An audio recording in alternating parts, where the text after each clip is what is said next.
허리야담을 찾아주셔서 감사합니다. 항상 건강하시고 좋은 일만 가득하시길 기원할게요. 지금 구독하시고 바로 오늘 야담 들어보시죠. 옛날 옛적 한양도성에 이름난 기생이 있었다고 합니다.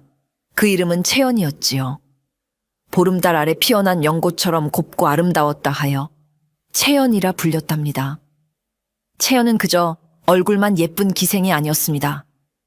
시를 짓는 재주가 뛰어나 문장가들도 그녀의 글재주에 혀를 내둘렀고 검은 고소리에 실린 노래 한 자락이면 가장 굳은 마음도 녹아내린다 했지요. 채연의 노래 한 자락은 봄날의 꽃비와 같아 듣는 이의 마음에 꽃잎을 수놓는다오. 이렇게 시인들이 그녀를 노래할 정도였으니 그 명성이 얼마나 자자했는지 짐작할 만합니다. 어느 해 봄날 햇살이 부드럽게 대지를 어루만지던 날이었습니다.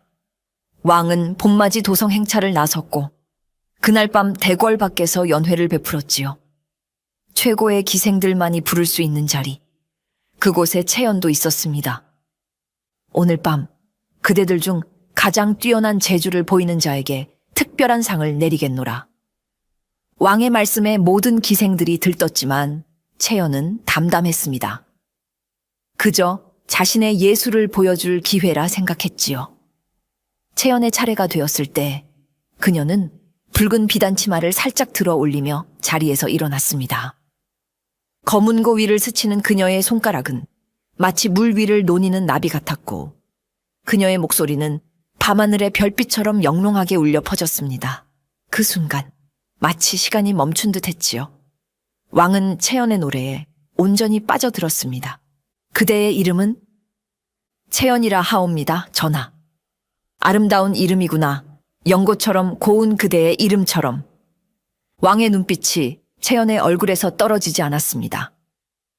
그 눈빛에서 채연은 자신의 운명이 바뀌려 함을 직감했지요. 가슴 한 구석이 서늘해졌습니다. 다음 날 궁궐에서 사람들이 찾아왔습니다. 채연 아가씨, 왕께서 부르셨소. 채연의 방에 들어선 궁녀들은 그녀를 위한 비단 옷과 장신구들을 가져왔습니다. 채연은 알았습니다. 이제 자신이 왕의 여인이 될 것임을. 싫다고 할 수는 없는 건가요? 채연의 물음에 나이든 궁녀가 안타까운 눈빛으로 그녀를 바라보았습니다. 왕의 뜻을 거스르는 것은 목숨을 버리는 일이요. 기생의 몸으로 태어났으니 이 또한 운명이라 받아들이는 게 좋을 것이요. 그날 밤 채연은 꿈결 같은 기분으로 궁궐로 들어갔습니다. 1000개의 붉은 초가 그녀의 길을 밝혔고 비단 같은 꽃잎이 그녀의 발밑에 깔렸지요. 그러나 채연의 마음은 무거웠습니다. 이제부터 너는 왕의 후궁이다. 은섬이라는 봉호를 내리노라. 왕은 기쁜 목소리로 말했지만 채연의 귀에는 감옥의 문이 닫히는 소리처럼 들렸습니다. 화려한 비단옷과 구슬 장식들이 그녀의 몸을 감쌌지만 그것들은 쇠사슬처럼 무겁게 느껴졌지요. 그날 밤 왕은 채연을 끌어안았고 그녀는 기생으로서의 본분을 다했습니다. 하지만 그녀의 마음은 멀리 궁궐 밖, 자유롭게 노래하던 때로 날아가 있었지요. 은섬, 그대의 아름다움은 달빛보다 고와하구나. 왕의 칭찬에 채연은 미소를 지었지만 그 미소 뒤에는 깊은 슬픔이 감춰져 있었습니다.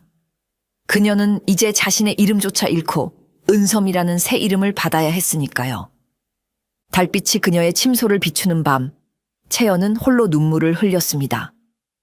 자유를 잃은 새가 화려한 새장에서 울듯이 채연 또한 대궐의 화려함 속에서 자신의 영혼이 시들어감을 느꼈지요. 이곳은 화려한 감옥일 뿐 그녀의 속삭임은 밤바람에 실려 멀리 날아갔습니다. 그리고 그 소리는 운명처럼 어느 한 사내의 귀에 들려오게 될 것이었지요.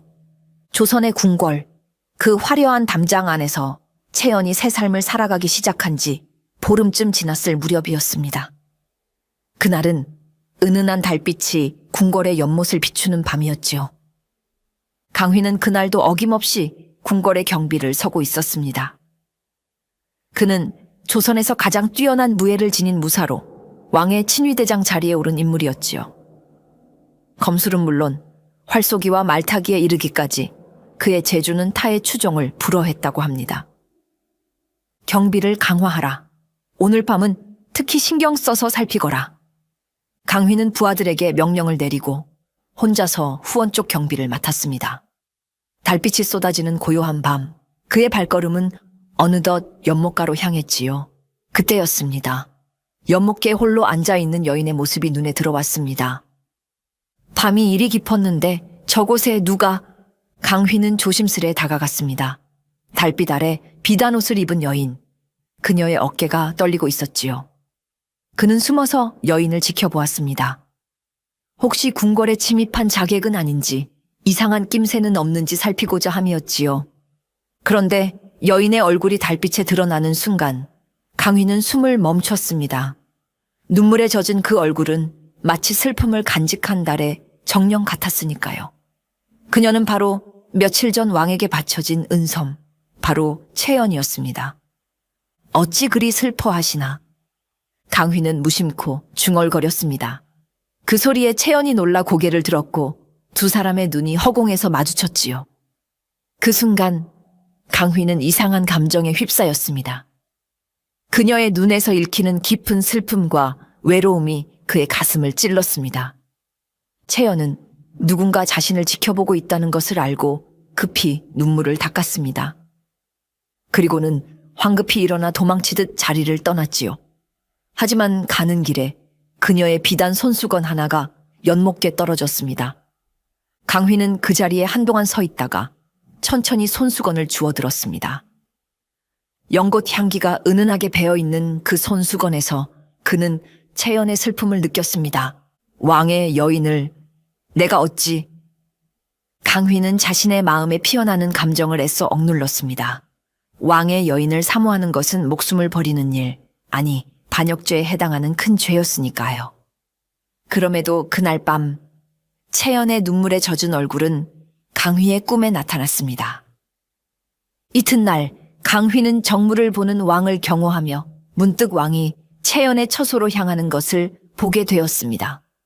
그는 멀찍이 서서 자신의 임무를 다했지만 채연의 방에서 나오는 왕의 모습을 보며 이유 모를 가슴 아픔을 느꼈습니다. 내가 이제 미쳤구나. 강휘는 자신의 마음을 다잡았습니다. 하지만 그날 이후로도 밤이면 연못가를 지키며 그녀를 다시 볼 수 있기를 바라는 자신을 발견했지요. 그리고 사흘 후 같은 자리에서 그는 다시 채연을 만나게 됩니다. 이번에도 채연은 울고 있었습니다. 강휘는 어둠 속에서 모습을 드러내지 않고 그녀를 지켜보았습니다. 채연이 조용히 입을 열어 노래를 부르기 시작했지요. 그 소리는 마치 밤하늘의 별들이 속삭이는 것처럼 아름다웠습니다. 꽃은 피어도 열매 맺지 못하고 새는 날아도 둥지로 돌아가지 못하네. 이 몸이 비록 화려한 옷을 입었으나 내 마음속 울음은 누가 알아줄까? 강휘는 그녀의 노래에 완전히 심취해버렸습니다. 그 가냘픈 목소리에 담긴 슬픔과 그리움이 그의 심장을 파고들었지요. 채연의 노래가 끝나고 그녀가 고개를 들었을 때 두 사람의 눈이 다시 마주쳤습니다. 이번에는 채연도 강휘도 놀라 피하지 않았습니다. 달빛 아래서 두 사람은 말없이 서로를 바라보았지요. 그들 사이에 흐르는 침묵은 천마디 말보다 많은 것을 담고 있었습니다. 채연이 먼저 고개를 숙였고 강휘도 예를 표하듯 고개를 숙였습니다. 아무 말도 오가지 않았지만 그들의 마음속에는 이미 무언의 대화가 시작되었던 것입니다. 채연이 은섬이라는 이름으로 궁에 들어온 지 3달이 지났습니다. 왕은 처음 몇 달간 그녀에게 푹 빠져 지냈고 다른 후궁들조차 찾지 않았다고 합니다. 그녀에게 비단옷과 보석, 값진 선물들을 아낌없이 내렸지요. 은섬, 그대는 내 마음을 위로하는 달빛 같은 존재로다. 왕은 채연을 총애했습니다. 하지만 그 총애가 오히려 채연에게는 고통이 되었지요. 다른 후궁들의 시기와 질투가 그녀를 향해 날카로운 화살처럼 날아들었으니까요. 저 계집은 원래 기생이었다지? 천한 출신이 왕의 사랑을 받으니 참으로 염치 없는 일이야. 밤마다 기생의 노래를 부르며 왕을 홀리는 모양이지 마법에 걸려 있는 것 같아. 후궁들의 수군거림은 채연의 귀에까지 들렸습니다. 그녀는 이미 자신이 궁궐에서 환영받지 못함을 알았지요. 왕의 사랑이 깊을수록 그녀를 향한 질시의 눈길도 날카로워졌습니다. 채연은 점점 자신의 처소에만 머물게 되었습니다. 혼자 있을 때면 그녀는 옛 기생 시절의 자유로움을 그리워했지요. 그 시절에는 적어도 자신의 노래와 춤으로 사람들을 즐겁게 해줄 수 있었습니다. 하지만 지금의 그녀는 그저 왕을 위한 장식품에 불과했지요. 내 진정 원했던 것은 이런 삶이 아니었는데. 깊은 밤, 채연은 홀로 창가에 앉아 달을 바라보며 속삭였습니다. 그리고 때로는 도망치고 싶은 마음에 울기도 했지요. 하지만 그녀는 알고 있었습니다. 궁궐을 벗어난다는 것은 죽음을 의미한다는 것을. 한번 왕의 여인이 된 자는 평생 그러해야 하고 왕의 총애를 잃으면 그저 처소에서 늙어갈 뿐이지. 나이든 궁녀가 그녀에게 알려준 말이었습니다. 채연은 자신의 미래가 어떨지 알 수 있었지요. 지금은 왕의 사랑을 받지만 그 사랑이 식으면 어떻게 될지는 불을 보듯 뻔했습니다. 그런 날들이 이어지던 어느 날, 채연은 자신의 처소에서 검은 고를 타고 있었습니다. 그녀의 손가락이 현을 튕길 때마다 슬픔이 가득한 선율이 흘러나왔지요. 문득 그녀는 자신이 누군가의 시선을 느꼈습니다. 고개를 들어보니 담장 너머로 누군가 자신을 바라보고 있었습니다. 그는 바로 강휘였지요. 강휘는 순찰 중에 우연히 그녀의 검은고 소리에 이끌려 온 것입니다. 당신은? 채연은 그를 알아보았습니다. 연못께서 2번이나 마주친 그 무사였지요. 강휘는 예를 갖춰 고개를 숙였습니다. 실례했습니다. 검은고 소리가 너무 아름다워 발길이 이끌렸습니다. 채연은 잠시 망설이다가 말했습니다. 괜찮습니다. 누군가 제 음악을 듣는 것이 오랜만이라 반갑습니다. 그날 이후로 강휘는 자주 채연의 처소 근처를 지나가게 되었습니다. 그리고 채연은 그가 지나가는 시간을 알게 되어 그때를 맞춰 검은고를 연주하곤 했지요. 그들 사이에는 말없는 교감이 이루어지고 있었습니다. 하지만 채연의 일상은 여전히 고독했습니다. 왕의 방문이 뜸해지자 다른 후궁들의 횡포는 더욱 심해졌지요. 그들은 채연에게 모욕적인 말을 던지고 때로는 음식에 이물질을 넣어 보내기도 했습니다. 내가 여기서 벗어날 수 있다면, 단 하루라도 자유롭게 살 수 있다면, 채연은 창밖의 하늘을 바라보며 한숨 지었습니다. 그녀가 알지 못했지만 그날 밤에도 강휘는 담장 너머에서 그녀의 한숨을 듣고 있었습니다. 그리고 그의 마음속에는 채연을 향한 연민과 사랑이 싹트고 있었지요. 밤이 깊어갔습니다. 채연은 자신의 방에서 조용히 노래를 불렀습니다. 그녀가 부르는 노래는 마치 새장에 갇힌 새의 슬픈 노래 같았지요. 달은 높이 뜨고 구름은 흘러가네. 내 몸은 여기 갇혀도 내 마음은 바람 따라 자유롭네. 언젠가 내 몸도 이 새장을 벗어나 저 달과 구름처럼 자유롭게 될 수 있을까? 채연의 노래는 밤바람을 타고 궁궐 담장을 넘어 퍼져갔습니다.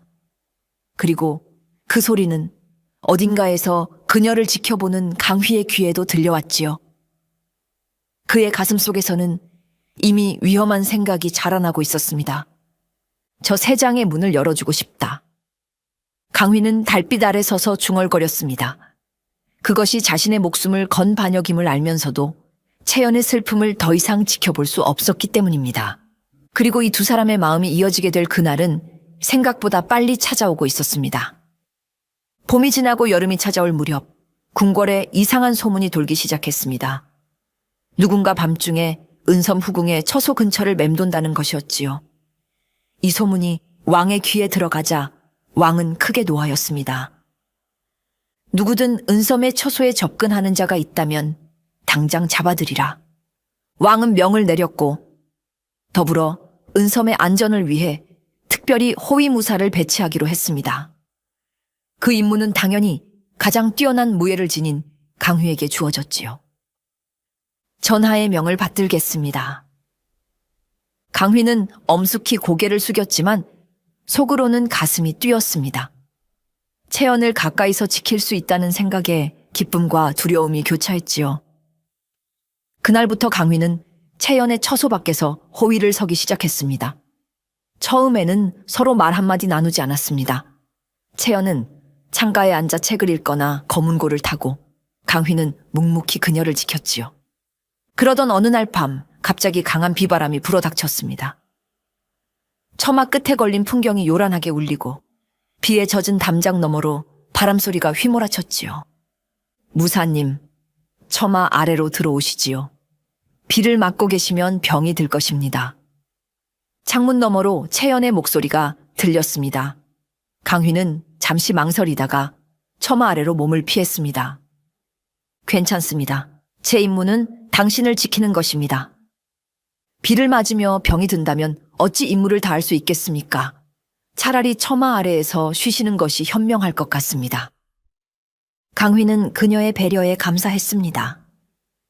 그렇게 두 사람은 처음으로 짧은 대화를 나누게 되었지요. 당신의 이름이 강휘라고 들었습니다. 맞습니까?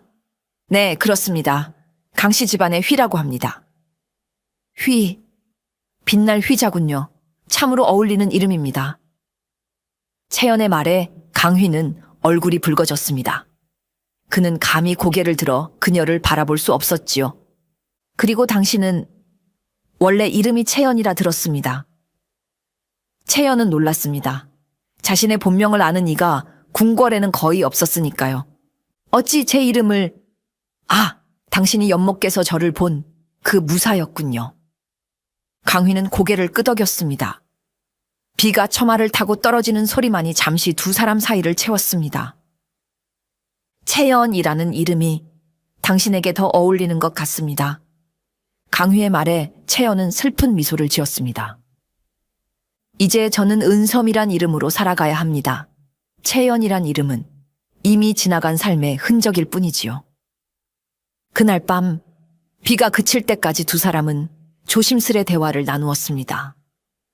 채연은 자신이 어떻게 기생이 되었는지 어린 시절의 이야기를 들려주었고 강휘는 자신이 어떻게 무예를 배우게 되었는지 이야기했지요.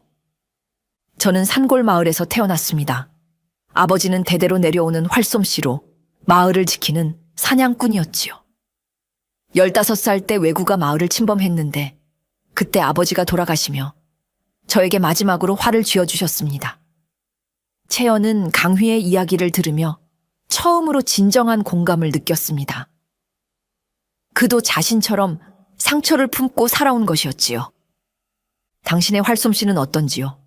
부끄럽지만 백보밖에 버드립도 맞출 수 있습니다. 그것이 어찌 부끄러운 일입니까? 오히려 대단한 재주지요. 그렇게 두 사람의 대화는 밤이 깊어가도록 이어졌습니다. 비가 그친 후에도 그들의 마음속에는 이미 서로를 향한 관심의 씨앗이 뿌려지고 있었지요. 강휘가 채연의 호위를 맡은 지 한 달이 지났습니다. 이제 두 사람은 매일 밤 짧은 대화를 나누곤 했지요. 때로는 시를 주고받기도 하고 때로는 강휘가 바깥 세상 이야기를 들려주기도 했습니다. 오늘 도성에서는 축제가 열렸습니다. 사람들이 종이등을 띄우며 소원을 빌더군요.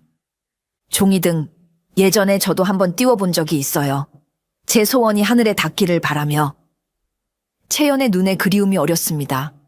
강휘는 그녀의 마음을 읽은 듯 조심스레 물었지요. 어떤 소원을 빌었습니까? 채연은 잠시 망설이다 대답했습니다. 자유롭게 노래하며 살 수 있기를, 그것이 제 소원이었지요. 그 말에 강휘의 가슴이 아려왔습니다. 그는 채연의 슬픔을 온전히 느낄 수 있었지요. 날이 갈수록 두 사람의 대화는 더 깊어졌습니다. 강휘는 밤이면 채연의 처소로 향하는 발걸음이 점점 빨라지는 것을 느꼈고 채연은 그가 오기를 기다리며 가슴이 설레는 자신을 발견했지요. 어느 여름밤 달이 유난히 밝게 빛나던 날이었습니다. 채연은 작은 정원에 나와 달을 바라보고 있었고 강휘는 멀찍이서 그녀를 지켜보고 있었지요. 강휘님, 이리 와서 함께 달을 보지 않으시겠습니까? 채연의 부름에 강휘는 망설였습니다. 그러나 결국 그는 천천히 그녀에게 다가갔지요. 오늘 달이 참으로 밝습니다. 네, 마치 나처럼 밝아 모든 것이 드러나는 것 같습니다. 채연의 말에 강휘는 자신의 마음도 다 드러나는 것은 아닌지 두려워졌습니다. 왕의 여인을 사모한다는 것은 목숨을 버리는 일, 그것도 극형에 처해지는 반역이었으니까요. 당신은 이런 삶이 행복하십니까? 강휘가 조심스레 물었습니다. 채연은 한참을 침묵하다 대답했지요. 행복이란 무엇일까요? 화려한 옷을 입고 맛있는 음식을 먹고 아름다운 방에서 지내는 것이 행복이라면 저는 지금 행복하다고 해야겠지요. 하지만 그녀의 목소리가 떨렸습니다. 하지만 제 마음은 날마다 메말라가는 것 같습니다. 때로는 숨이 막혀 죽을 것만 같아요. 강휘는 그녀의 손을 잡고 싶은 충동을 겨우 참았습니다. 대신 그는 조용히 말했지요. 세상에는 더 넓은 곳이 있습니다. 당신이 자유롭게 노래할 수 있는 곳이. 채연은 강휘의 눈을 바라보았습니다. 그의 눈에서 그녀는 진실된 마음을 읽을 수 있었지요. 그런 곳이 있을까요? 저 같은 사람에게도 있습니다. 반드시 있습니다. 두 사람의 눈빛이 달빛 아래서 깊게 얽혔습니다. 그 순간 그들의 마음속에는 이미 금지된 사랑의 씨앗이 움트고 있었지요. 강휘님, 네. 당신을 만나지 않았더라면 저는 아마 이미 영혼이 죽어버렸을 것 같습니다. 채연의 솔직한 고백에 강휘는 가슴이 터질 것 같았습니다. 그는 알고 있었습니다. 자신이 이미 채연을 사랑하고 있다는 것을. 그리고 그 사랑이 금지된 것임을 알면서도 그는 돌이킬 수 없는 강을 건너고 있었지요. 저는 당신을 위해 무엇이든 하겠습니다. 강휘의 말은 맹세와도 같았습니다. 채연은 그 말의 의미를 깊이 이해했지요. 그리고 그녀 역시 자신의 마음이 이미 그에게로 향하고 있음을 부정할 수 없었습니다. 가을이 깊어가면서 궁궐에는 미묘한 변화가 찾아왔습니다. 왕은 다시 채연을 찾기 시작했고 이전보다 더 집착적으로 그녀를 찾았지요. 이것은 다른 후궁들의 질투심을 더욱 자극했습니다. 특히 정빈이라 불리는 후궁은 채연을 제거하려는 계획을 세우기 시작했습니다. 정빈은 왕의 총애를 오랫동안 받아온 후궁으로 채연이 나타나기 전까지는 가장 총애받는 여인이었지요.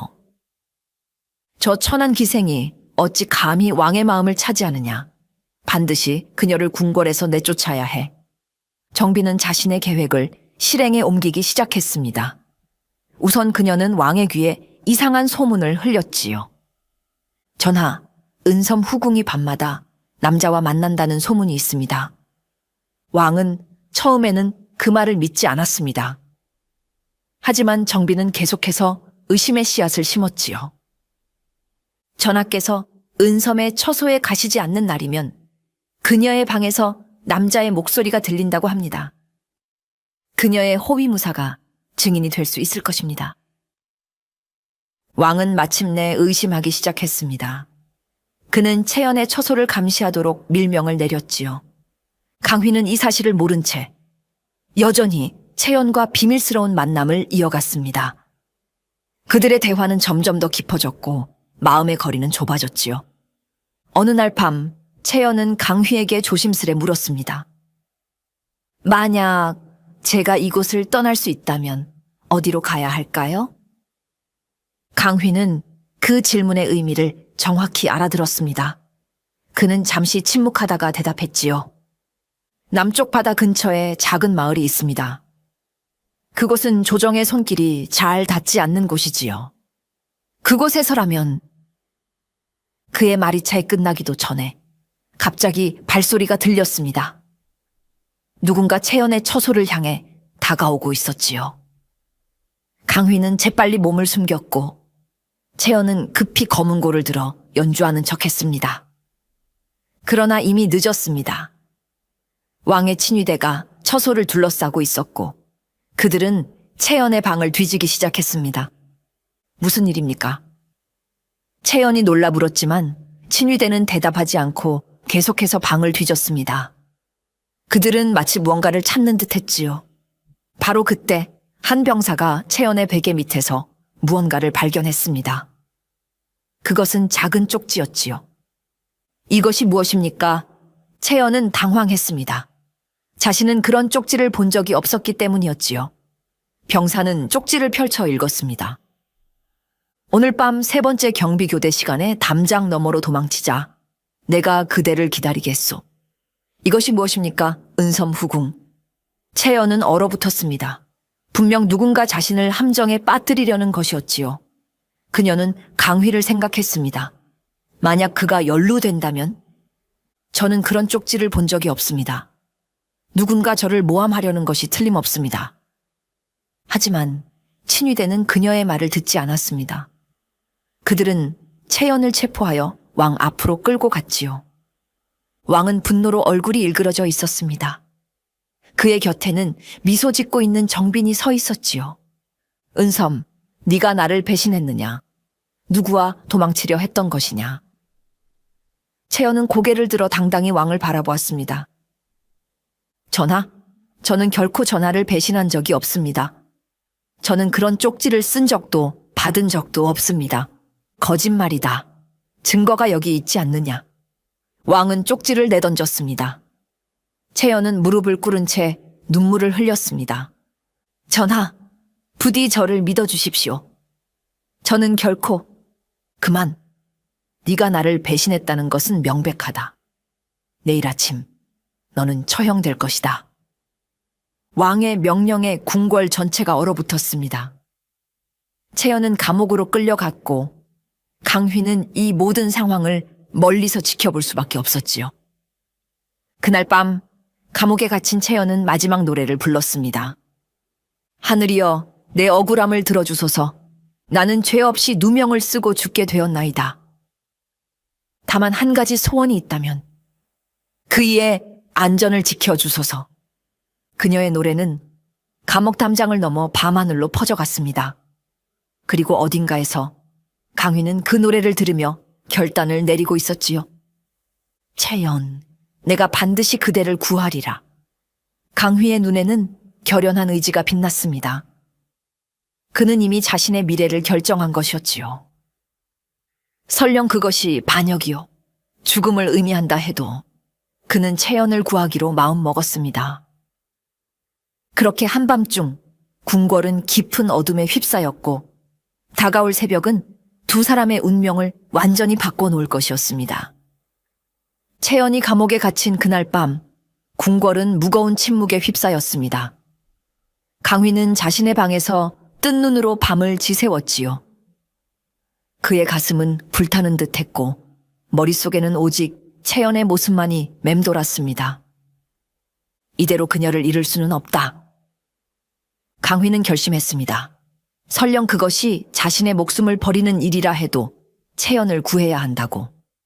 그는 조용히 일어나 자신의 검을 손질하고 궁궐의 지도를 펼쳐보았습니다. 감옥에서 빠져나갈 수 있는 길을 찾기 위해서였지요. 동이틀 무렵 강휘는 친위대장이라는 자신의 지위를 이용해 감옥으로 향했습니다. 그는 엄숙한 표정으로 감옥 문 앞에 선 병사들에게 명령했지요. 왕명으로 은섬후궁을 신문하러 왔다. 문을 열어라. 병사들은 감히 왕의 친위대장을 의심할 수 없었습니다. 그들은 곧바로 감옥 문을 열었고 강휘는 안으로 들어갔지요. 감옥 안 채연은 구석에 웅크리고 있었습니다. 그녀의 아름다운 얼굴은 창백했고 눈가에는 눈물 자국이 선명했지요. 강휘가 들어오자 그녀는 놀라 고개를 들었습니다.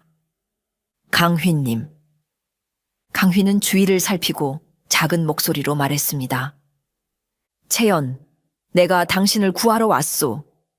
채연은 믿을 수 없다는 듯 그를 바라보았습니다. 어찌 그럴 수가 있습니까?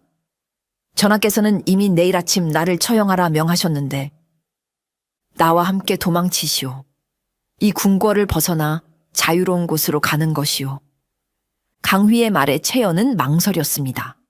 그것이 얼마나 위험한 일인지 그녀는 알고 있었지요. 하지만 당신은 왕의 친위대장이 아닙니까? 그런 일을 한다면 그것은 반역이며 나는 이미 결심했소. 당신 없이 사는 삶보다는 당신과 함께 도망자가 되는 편이 낫소. 강휘의 진심 어린 고백에 채연의 눈에 눈물이 맺혔습니다. 그녀는 알고 있었습니다. 그의 말대로 한다면 두 사람 모두 평생 쫓기며 살아야 한다는 것을. 하지만 그녀도 알고 있었지요. 이대로 죽느니 차라리 그와 함께 도망치는 편이 낫다는 것을. 당신이 정말 그렇게 해주실 수 있습니까? 내 목숨을 걸고 맹세하오. 채연은 잠시 생각에 잠겼습니다. 그녀의 눈앞에는 지금까지의 삶이 스쳐 지나갔지요. 기생으로 살았던 시절, 궁궐에 끌려왔던 순간, 그리고 강휘와 나눈 소중한 시간들. 마침내 그녀는 고개를 들고 강휘를 바라보았습니다. 함께 가겠습니다. 당신과 함께라면 어디든. 강휘의 얼굴에 안도의 미소가 번졌습니다. 그는 채연에게 가까이 다가가 귓속말로 말했지요. 오늘 밤 3번째 경비 교대 시간에 다시 오겠소.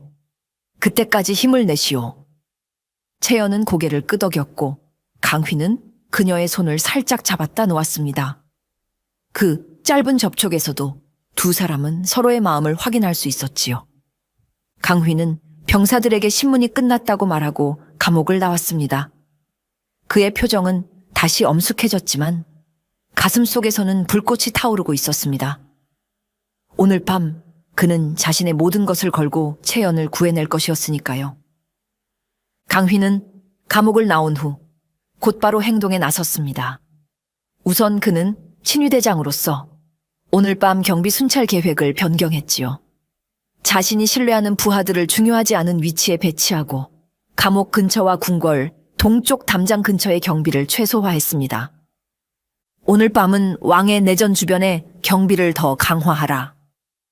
서쪽 담장은 내가 직접 살피겠다. 부하들은 의심 없이 강휘의 명령을 따랐습니다. 그가 왕의 가장 신임받는 무사였기 때문이지요. 그 다음으로 강휘는 궁 밖으로 나가 자신의 옛 전우 창호를 찾아갔습니다. 창호는 예전에 함께 군대에서 복무했던 동료로 지금은 도성 남쪽 마을에서 작은 주막을 운영하고 있었지요. 창호, 자네에게 부탁할 일이 있네. 창호는 강휘를 보자 반갑게 맞이했습니다. 아이고, 친위대장 나리가 어인일로 이런 곳까지 오셨습니까? 강휘는 주위를 살피고 낮은 목소리로 말했습니다. 내 말을 잘 들어보게. 오늘 밤 내가 누군가를 데리고 궁을 빠져나올 것이네. 우리를 도와줄 수 있겠나? 창호는 강휘의 진지한 표정을 보고 상황의 심각성을 직감했습니다. 무슨 일이 있는 것입니까, 강 대장? 지금은 자세히 말할 수 없네. 다만 내가 목숨을 걸고 하는 일임을 알아주게. 창호는 잠시 생각하더니 고개를 끄덕였습니다. 내 목숨이라도 바치겠습니다. 무엇을 도와드리면 됩니까? 강휘는 안도의 한숨을 내쉬었습니다. 오늘 밤 도성 동쪽 문 밖에 말 2피를 준비해주게. 그리고 남쪽으로 가는 길에 필요한 물자도 함께 마련해주시. 알겠습니다. 그리고 도성을 빠져나간 후에는 어디로 가실 겁니까? 남쪽 바다 근처 작은 마을로 갈 것이네. 그곳에 도착하면 소식을 전하겠네. 창호는 강휘의 손을 꽉 잡았습니다. 부디 무사하시길 바랍니다, 대장님. 강휘는 고개를 끄덕이고 돌아섰습니다. 이제 마지막 준비만 남았지요. 한편 감옥에 갇힌 채연도 자신의 방법으로 준비를 하고 있었습니다. 그녀는 감옥의 구석에 숨겨둔 비녀를 꺼내어 자신의 긴 머리카락 속에 감추었지요. 그 비녀는 순금으로 만들어진 것으로 위급할 때 사용할 수 있는 마지막 재산이었습니다. 그녀는 또한 자신의 몸 상태를 최대한 좋게 유지하기 위해 노력했습니다. 감옥에서 주는 물을 조금씩 마시고 긴 호흡으로 마음을 가라앉혔지요. 그녀는 알고 있었습니다. 오늘 밤 있을 탈출은 체력이 중요하다는 것을. 강휘님, 제발 무사하길. 채연은 마음속으로 기도했습니다. 그녀는 자신보다 그의 안전이 더 걱정되었지요. 그가 자신 때문에 위험에 처한다는 사실이 가슴 아팠습니다. 해가 지고 밤이 찾아왔습니다. 강휘는 마지막으로 자신의 방을 정리했습니다. 그는 가장 소중한 물건들만 작은 보따리에 싸서 허리춤에 단단히 묶었고 날카로운 검을 등에 메었지요. 이제 돌아올 수 없는 강을 건너는 것이다. 강휘는 마지막으로 자신의 방을 둘러보았습니다. 왕을 위해 충성을 다해온 세월, 그리고 이제 그 모든 것을 버리게 될 순간, 그는 깊은 한숨을 내쉬었지만 마음만은 확고했습니다. 채연과 함께하는 삶을 위해 그는 기꺼이 자신의 모든 것을 버릴 준비가 되어 있었지요. 시간이 됐다. 강휘는 조용히 방을 나섰습니다. 세 번째 경비 교대 시간, 궁궐은 잠시 혼란스러워지는 때였지요. 그 짧은 틈을 타 그는 채연을 구해내야 했습니다. 밤하늘에는 보름달이 떠올랐습니다. 그 밝은 빛이 궁궐 전체를 비추고 있었지요. 강휘는 속으로 걱정했습니다. 달빛이 너무 밝아 숨기 어려울 것이라고. 하지만 이제 돌이킬 수는 없었습니다. 세 번째 경비 교대 시간이다. 모두 자리를 맡아라. 경비대장의 소리가 울려 퍼졌습니다. 강휘는 그 틈을 타 빠르게 감옥으로 향했지요. 그의 발걸음은 고양이처럼 가벼웠고 어둠 속에서 그의 모습은 거의 보이지 않았습니다. 감옥 앞에 선 2명의 병사는 지루한 표정으로 담소를 나누고 있었습니다. 강휘는 뒤에서 조용히 다가가 재빠르게 2 사람의 목덜미를 쳤지요. 병사들은 소리도 내지 못하고 쓰러졌습니다. 미안하다 친구들아. 강휘는 중얼거리며 감옥 열쇠를 가져왔습니다. 그는 문을 열고 안으로 들어갔지요. 채연, 가야 할 시간이요. 채연은 이미 준비하고 있었습니다. 그녀는 조용히 일어나 강휘에게 다가갔지요. 당신을 믿습니다. 그녀의 말에 강휘는 용기를 얻었습니다. 그는 채연의 손을 잡고 감옥을 빠져나왔지요. 2 사람은 어둠 속에서 빠르게 움직였습니다. 강휘가 미리 계획해둔 경로대로 그들은 궁궐의 동쪽 담장을 향해 나아갔습니다. 이쪽으로 오시오. 저 담장 너머에 비밀 통로가 있소. 강휘는 채연을 이끌고 나무 그늘 사이로 움직였습니다. 달빛을 피해가며 그들은 천천히 담장에 가까워졌지요. 하지만 바로 그때 예상치 못한 일이 벌어졌습니다. 누구냐? 갑작스러운 목소리에 2 사람은 얼어붙었습니다. 담장 근처에서 순찰 중이던 병사가 그들을 발견한 것이었지요. 강휘는 재빨리 채연을 자신의 등 뒤로 숨겼습니다. 나다, 강휘. 특별 순찰 중이다. 병사는 어둠 속에서 강휘의 목소리를 알아듣고 안심한 듯 했습니다. 아, 대장님이셨군요. 죄송합니다. 하지만 뒤에 계신 분은 누구십니까? 강휘는 순간 긴장했습니다. 이제 어떻게 해야 할지 그는 빠르게 생각했지요. 결국 그는 검을 빼들었습니다. 미안하지만 넌 오늘 아무것도 보지 않았다. 병사는 상황을 깨닫고 소리치려 했지만 강휘의 손이 더 빨랐습니다. 그는 병사의 입을 막고 기절시켰지요. 그러나 이미 늦었습니다. 병사가 내는 소리에 다른 경비병들이 주의를 기울이기 시작했던 것입니다. 이쪽에서 수상한 소리가 들렸다. 누가 있나 확인해라. 여러 방향에서 발소리가 들려왔습니다. 강휘는 채연의 손을 꽉 잡았습니다. 이제 뛰어야 하오. 최대한 빨리. 2 사람은 담장을 향해 달렸습니다. 강휘는 재빨리 담장에 숨겨둔 밧줄을 꺼내 위로 던졌지요. 밧줄은 담장 위의 나무에 단단히 걸렸습니다. 먼저 올라가시오. 내가 뒤에서 밀어드리겠소. 채연은 망설임 없이 밧줄을 잡고 올라가기 시작했습니다. 그녀의 몸은 가볍고 날렵했지요. 강휘는 아래에서 그녀를 지키며 주변을 살폈습니다. 저기 있다. 누군가 담장을 넘으려 한다. 발각되고 말았습니다. 경비병들이 화살을 겨누기 시작했지요. 강휘는 재빨리 자신의 검을 던져 화살을 막았습니다. 채연, 서두르시오. 채연은 필사적으로 담장 위에 도달했습니다. 그녀는 위에서 강휘를 내려다 보았지요.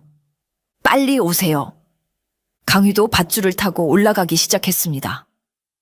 그의 강인한 팔의 힘으로 그는 빠르게 담장을 올라갔지요. 하지만 그때 한 궁녀가 두 사람을 발견하고 큰 소리로 외쳤습니다. 은섬 후궁이 도망가고 있다. 빨리 저지해라. 더 많은 경비병들이 몰려들었습니다. 화살이 빗발치듯 날아왔지요. 강휘는 간신히 담장 위에 도달했고 채연과 함께 반대편으로 뛰어내렸습니다. 이제 뛰어, 계속 뛰어. 두 사람은 달빛 아래 필사적으로 달렸습니다. 뒤에서는 경비병들의 함성과 발소리가 들렸지요. 그들은 미리 계획해둔 대로 좁은 골목길로 들어갔습니다. 복잡한 도성의 골목을 누구보다 잘 알고 있던 강휘는 자신 있게 채연을 이끌었지요. 저기 말이 있소. 창호가 준비해준 말이오. 도성 동쪽 문 근처 정말로 창호가 두 필의 말을 준비해 두었습니다. 말 옆에는 여행에 필요한 물자가 가득 실려 있었지요. 강휘는 채연을 말에 태우고 자신도 재빨리 올라탔습니다. 쫓아온다. 저 배신자들을 잡아라. 궁궐의 병사들이 말을 타고 추격해 왔습니다. 강휘는 채연에게 속삭였지요. 말을 힘껏 몰아야 하오. 저들을 따돌려야 해. 두 사람은 말의 채찍을 휘둘렀고 말들은 빠르게 달리기 시작했습니다. 그들은 동쪽 문을 지나 마침내 도성 밖으로 나왔지요. 하지만 추격은 계속되었습니다. 저들을 놓치지 마라. 왕의 명령이다. 강휘는 채연을 돌아보았습니다. 그녀의 긴 머리카락이 바람에 날리고 있었고 달빛 아래 그녀의 얼굴은 결연한 의지로 가득 차 있었지요. 두렵지 않소? 강휘가 물었습니다. 채연은 고개를 저었지요. 당신과 함께라면 어떤 두려움도 이겨낼 수 있어요. 그 말에 강휘는 마음에 큰 힘을 얻었습니다. 그는 말을 더욱 빠르게 몰았고 두 사람은 어둠 속으로 사라져 갔습니다. 뒤에서는 여전히 추격자들의 소리가 들렸지만 강휘는 넓은 들판의 지름길을 알고 있었습니다. 그는 채연을 이끌어 좁은 숲길로 들어갔고 그곳에서 추격자들을 따돌리기 시작했지요. 이제 곧 안전할 것이요. 저 산을 넘으면 아무도 우리를 찾지 못할 거요. 채연은 강휘를 믿고 그를 따랐습니다. 그들은 밤새도록 달려 마침내 해가 뜰 무렵 추격자들을 완전히 따돌릴 수 있었지요.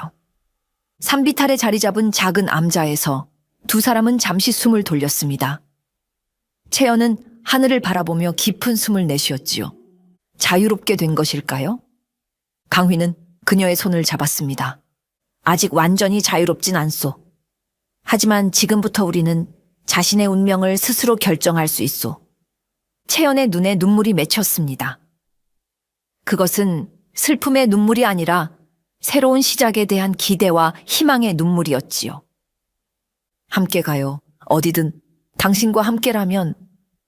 두 사람은 서로를 바라보며 미소 지었습니다. 그들 앞에는 아직 많은 위험이 기다리고 있었지만 적어도 이 순간만큼은 자유로웠습니다. 왕의 여인을 훔친 사내와 그를 선택한 여인의 도주는 이제 막 시작되었던 것입니다. 새벽이 밝아오자 궁궐은 발칵 뒤집혔습니다. 병사들이 부산하게 오가며 큰 소리로 외쳤지요. 은섬 후궁이 사라졌다. 배신자 강휘가 그녀를 데리고 도망쳤다. 이 소식은 곧 왕의 귀에 들어갔습니다. 왕은 처음에 믿지 않았지요. 자신이 가장 신임하던 호위무사가 그것도 자신의 여인을 데리고 도망쳤다는 사실이 도무지 믿기지 않았기 때문입니다.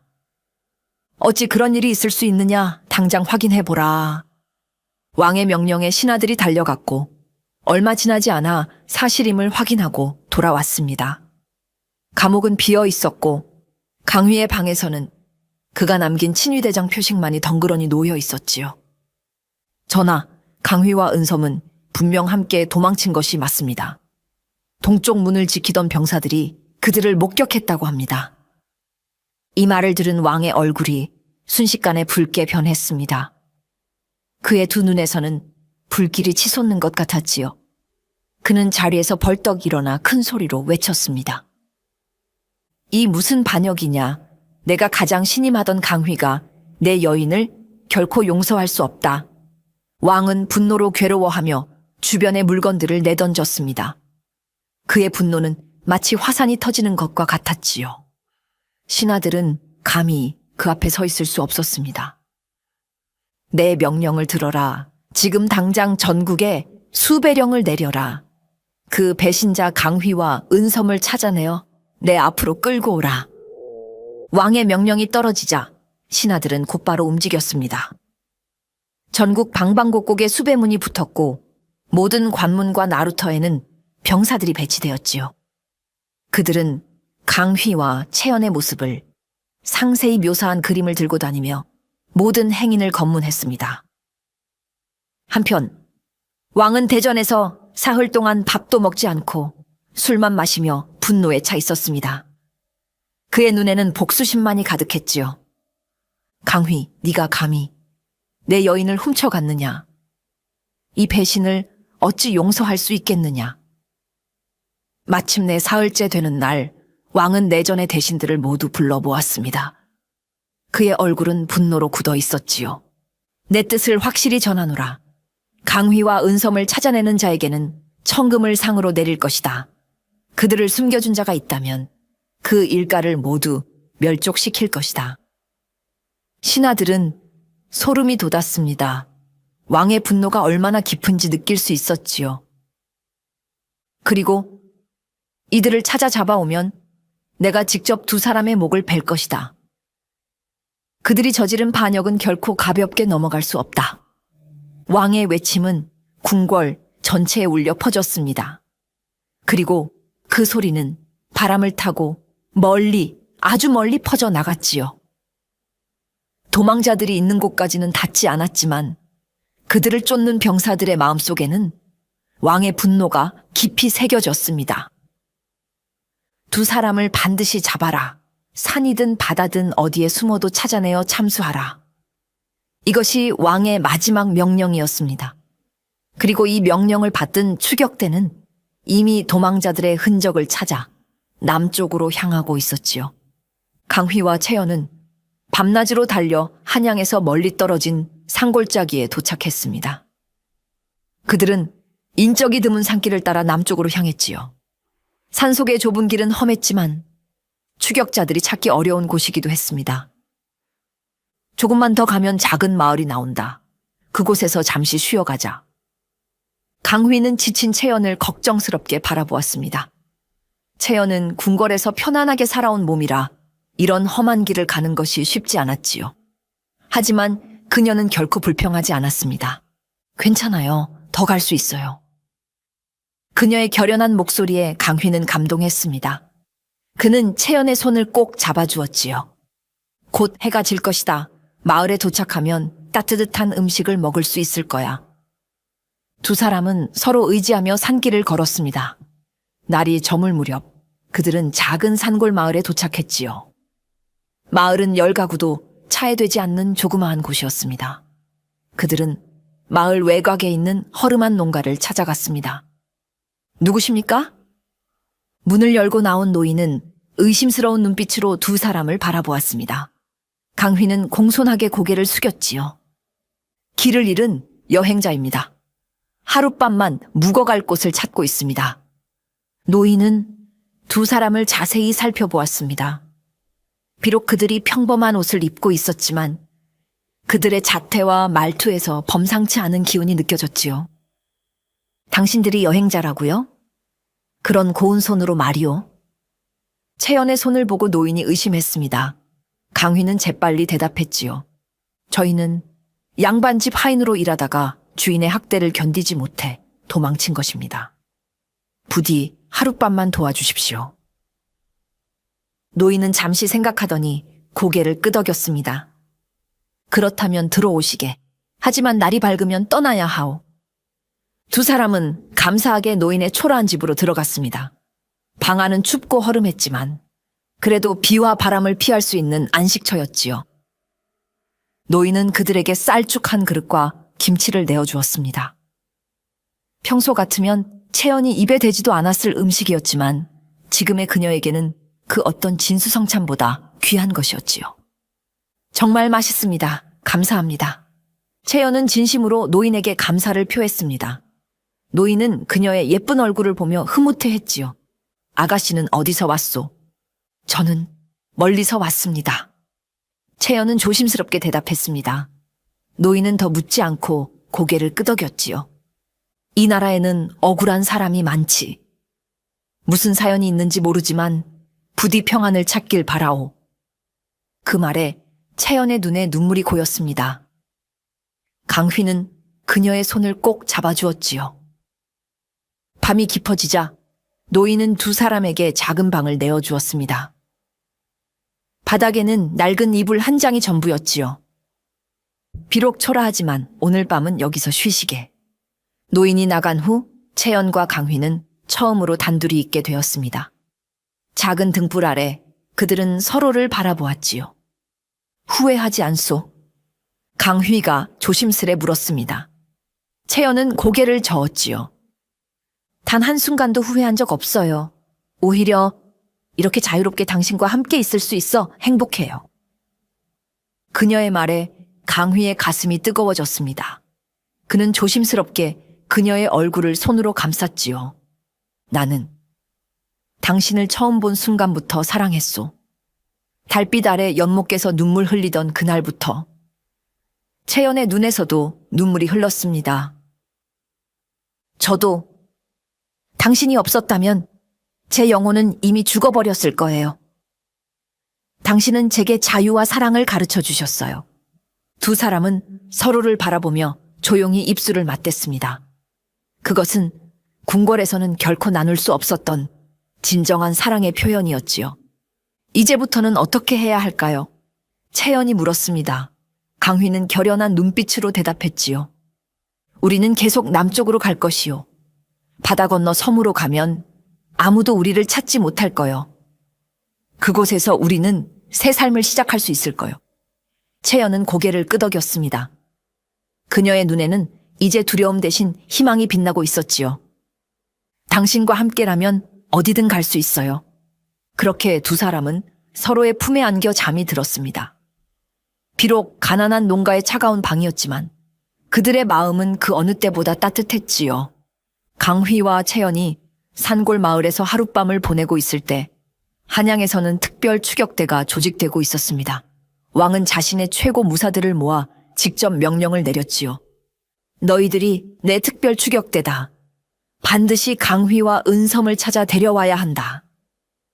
추격대의 지휘를 맡은 사람은 다름 아닌 정무영, 강휘의 옛 스승이었습니다. 정무영은 과거 군영에서 강휘에게 무예를 가르쳤던 사람으로 그를 아들처럼 아꼈던 인물이었지요.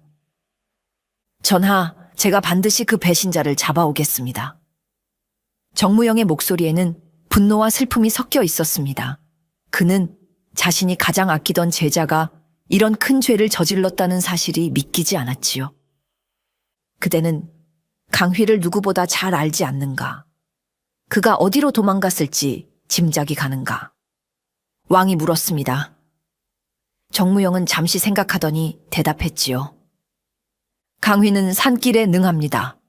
아마도 인적이 드문 산속으로 피했을 것입니다. 그리고 그는 항상 남쪽 바다를 그리워했습니다. 제 생각에는 남쪽을 향해 갔을 것입니다. 왕은 고개를 끄덕였습니다. 좋다. 즉시 남쪽으로 향하라. 그리고 그들을 발견하면 살려두지 말라. 하지만 전하, 제가 직접 강휘를 신문해 보아야 그가 왜 이런 일을 저질렀는지 알 수 있을 것입니다. 정무영이 조심스레 말했습니다. 왕은 잠시 생각하더니 고개를 끄덕였지요. 좋다. 하지만 반드시 살아서 데려와야 한다. 내가 직접 그들의 목을 벨 것이니. 정무영은 깊이 고개를 숙였습니다. 그의 마음은 복잡했지요. 한편으로는 제자의 배신에 분노했지만 다른 한편으로는 그에게 무슨 사연이 있는지 알고 싶었습니다. 전하의 명을 받들겠습니다. 정무영은 즉시 특별 추격대를 이끌고 출발했습니다. 그들은 왕의 친위대 중에서도 가장 뛰어난 무사들이었고 모두가 말을 타고 빠르게 남쪽으로 향했지요. 다음 날 아침 강휘와 채연은 일찍 일어나 노인에게 감사 인사를 전하고 다시 길을 떠났습니다. 그들은 계속해서 인적이 드문 산길로 남쪽을 향해 갔지요. 오늘은 더 남쪽에 있는 마을까지 가야 할 것 같소. 그곳에서 옷을 바꿔 입고 우리의 모습을 바꿔야 해. 강휘는 조심스럽게 주변을 살피며 말했습니다. 채연은 고개를 끄덕였지요. 그녀는 자신의 긴 머리를 만지작거렸습니다. 제 머리를 잘라야 할까요? 강휘는 그녀를 바라보았습니다. 채연의 아름다운 긴 머리는 그녀의 자랑이었지요. 그래야 할 것 같소. 사람들이 당신을 알아볼 수 있으니. 채연은 망설임 없이 고개를 끄덕였습니다. 괜찮아요. 머리카락은 다시 자라니까요. 그들은 계속해서 걸었습니다. 때로는 숲속에 숨어 지나가는 관병들을 피하기도 했고, 때로는 냇가에서 목을 축이기도 했지요. 해가 중천에 떴을 때 그들은 작은 마을에 도착했습니다. 이 마을은 전날 밤 묵었던 곳보다 조금 더 컸고 작은 시장도 열려 있었습니다. 그들은 시장에서 평범한 농부 부부처럼 행동하며 필요한 물건들을 구했지요. 여기서 머리를 자를 수 있을까요? 채연이 물었습니다. 강휘는 주변을 살피더니 한 노파의 집을 가리켰지요. 저 할머니께 부탁해 봅시다. 그들은 노파에게 다가갔습니다. 노파는 처음에는 의심스러운 눈길로 그들을 바라보았지만 강휘가 몇 푼의 돈을 내밀자 기꺼이 도와주었지요. 아가씨, 이렇게 고운 머리를 자르다니 아깝구려. 노파가 안타까워하며 말했습니다. 채연은 미소를 지었지요. 괜찮아요. 필요한 일이니까요. 노파는 채연의 긴 머리를 어깨 위로 짧게 잘랐습니다. 잘린 머리카락이 바닥에 흩어졌지요. 채연은 거울을 들여다보았습니다. 짧은 머리에 자신이 낯설게 느껴졌지만 그녀는 여전히 아름다웠습니다. 어떻소? 강휘가 물었습니다. 채연은 미소를 지었지요. 이제 정말 새 사람이 된 것 같아요. 두 사람은 시장에서 평범한 농부 부부의 옷을 구입했습니다. 채연은 수수한 치마 저고리로 갈아입었고 강휘도 검소한 바지 저고리를 입었지요. 이제 그들은 겉보기에 평범한 부부처럼 보였습니다. 하지만 그들의 평화로운 시간은 오래가지 않았습니다. 시장에서 나오던 중 그들은 마을 입구에 말을 탄 관병들이 들어오는 것을 발견했지요. 저들이 우리를 찾으러 온 것 같소. 강휘는 긴장한 목소리로 말했습니다. 채연의 얼굴이 창백해졌지요. 어떡하죠? 침착하시오. 우리는 그저 평범한 농부 부부일 뿐이요. 의심받지 않게 행동하자. 두 사람은 평범한 부부인 척 손을 잡고 걸었습니다. 그러나 관병들 중 한 명이 그들을 유심히 바라보았지요. 저기 있는 부부 잠시 멈추시오. 강휘와 채연은 가슴이 쿵쾅거렸지만 침착하게 멈추어 섰습니다. 관병이 그들에게 다가왔지요. 어디서 오셨소? 저희는 북쪽 마을에서 왔습니다. 장을 보러 온 것뿐입니다. 강휘가 공손하게 대답했습니다. 관병은 채연을 유심히 바라보았지요. 부인도 오래전부터 머리가 짧았소. 채연은 미소를 지으며 대답했습니다. 네, 시골에서 일하기 편하도록 짧게 잘랐지요. 관병은 잠시 의심스러운 눈길로 두 사람을 바라보았습니다. 그때 다른 관병이 소리쳤지요. 대장님, 이쪽에 수상한 자가 있습니다. 관병의 시선이 다른 곳으로 향했고 그는 채연과 강휘를 떠났습니다. 두 사람은 그 틈을 타 조용히 마을을 빠져나갔지요. 너무 위험해요. 저 관병들이 우리를 찾고 있는 것이 분명해요. 채연이 떨리는 목소리로 말했습니다. 강휘는 그녀의 손을 꼭 잡았지요. 괜찮소. 우리는 이미 모습을 바꾸었으니 그들이 우리를 알아보기는 어려울 거요. 그러나 그의 말과는 달리 강휘의 마음은 무거웠습니다. 그는 관병들 중에 자신의 옛 스승 정무영을 보았기 때문이었지요. 정무영은 자신을 너무나 잘 알고 있었고 언젠가는 반드시 자신을 찾아낼 것이라는 것을 강휘는 알고 있었습니다.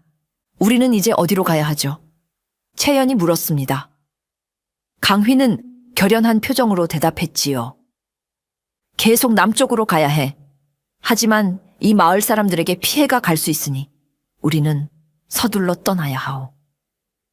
두 사람은 다시 산길로 들어섰습니다. 그들의 뒤로는 이미 추격자들의 그림자가 점점 가까워지고 있었지요. 그리고 그 추격자들 중에는 강휘의 모든 것을 알고 있는 옛 스승이 있었습니다. 도망자의 운명은 점점 더 위태로워지고 있었지만 그들의 사랑만은 더욱 깊어지고 있었습니다. 남쪽으로 향하는 산길은 점점 더 험해졌습니다. 강휘와 채연은 이틀 동안 쉬지 않고 걸었지요. 비가 내리는 날에도, 바람이 거세게 부는 날에도 그들은 계속해서 앞으로 나아갔습니다. 하지만 채연의 몸은 이런 고된 여정을 견디기 힘들어했지요. 열흘째 되는 날 아침, 채연은 심한 기침과 함께 깨어났습니다. 그녀의 얼굴은 창백했고 온몸은 땀으로 젖어 있었지요. 채연, 괜찮소? 강휘가 걱정스럽게 물었습니다. 채연은 억지로 미소를 지었지요. 괜찮아요. 조금만 쉬면. 그러나 채연의 상태는 점점 나빠졌습니다. 그녀의 이마는 뜨겁게 달아올랐고 온몸은 떨림이 멈추지 않았지요. 강휘는 그녀를 업고 주변을 살폈습니다.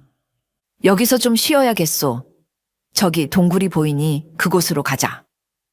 강휘는 채연을 업고 작은 동굴로 향했습니다. 동굴 안은 습하고 추웠지만 적어도 비바람은 피할 수 있었지요. 그는 재빨리 나뭇가지를 모아 불을 피웠습니다. 채연, 이제 좀 괜찮소? 채연은 대답하지 못했습니다. 그녀는 이미 의식이 흐려져 있었지요. 강휘는 그녀의 이마에 손을 대보았습니다. 불길처럼 뜨거웠지요. 이대로는 안 되겠다. 약을 구해와야 해. 강휘는 결심했습니다. 그는 채연을 따뜻하게 감싸고 동굴 입구를 나뭇가지로 가린 뒤 밖으로 나왔습니다. 산을 내려다보니 멀리 작은 마을이 보였지요. 거기서 약을 구해와야 해.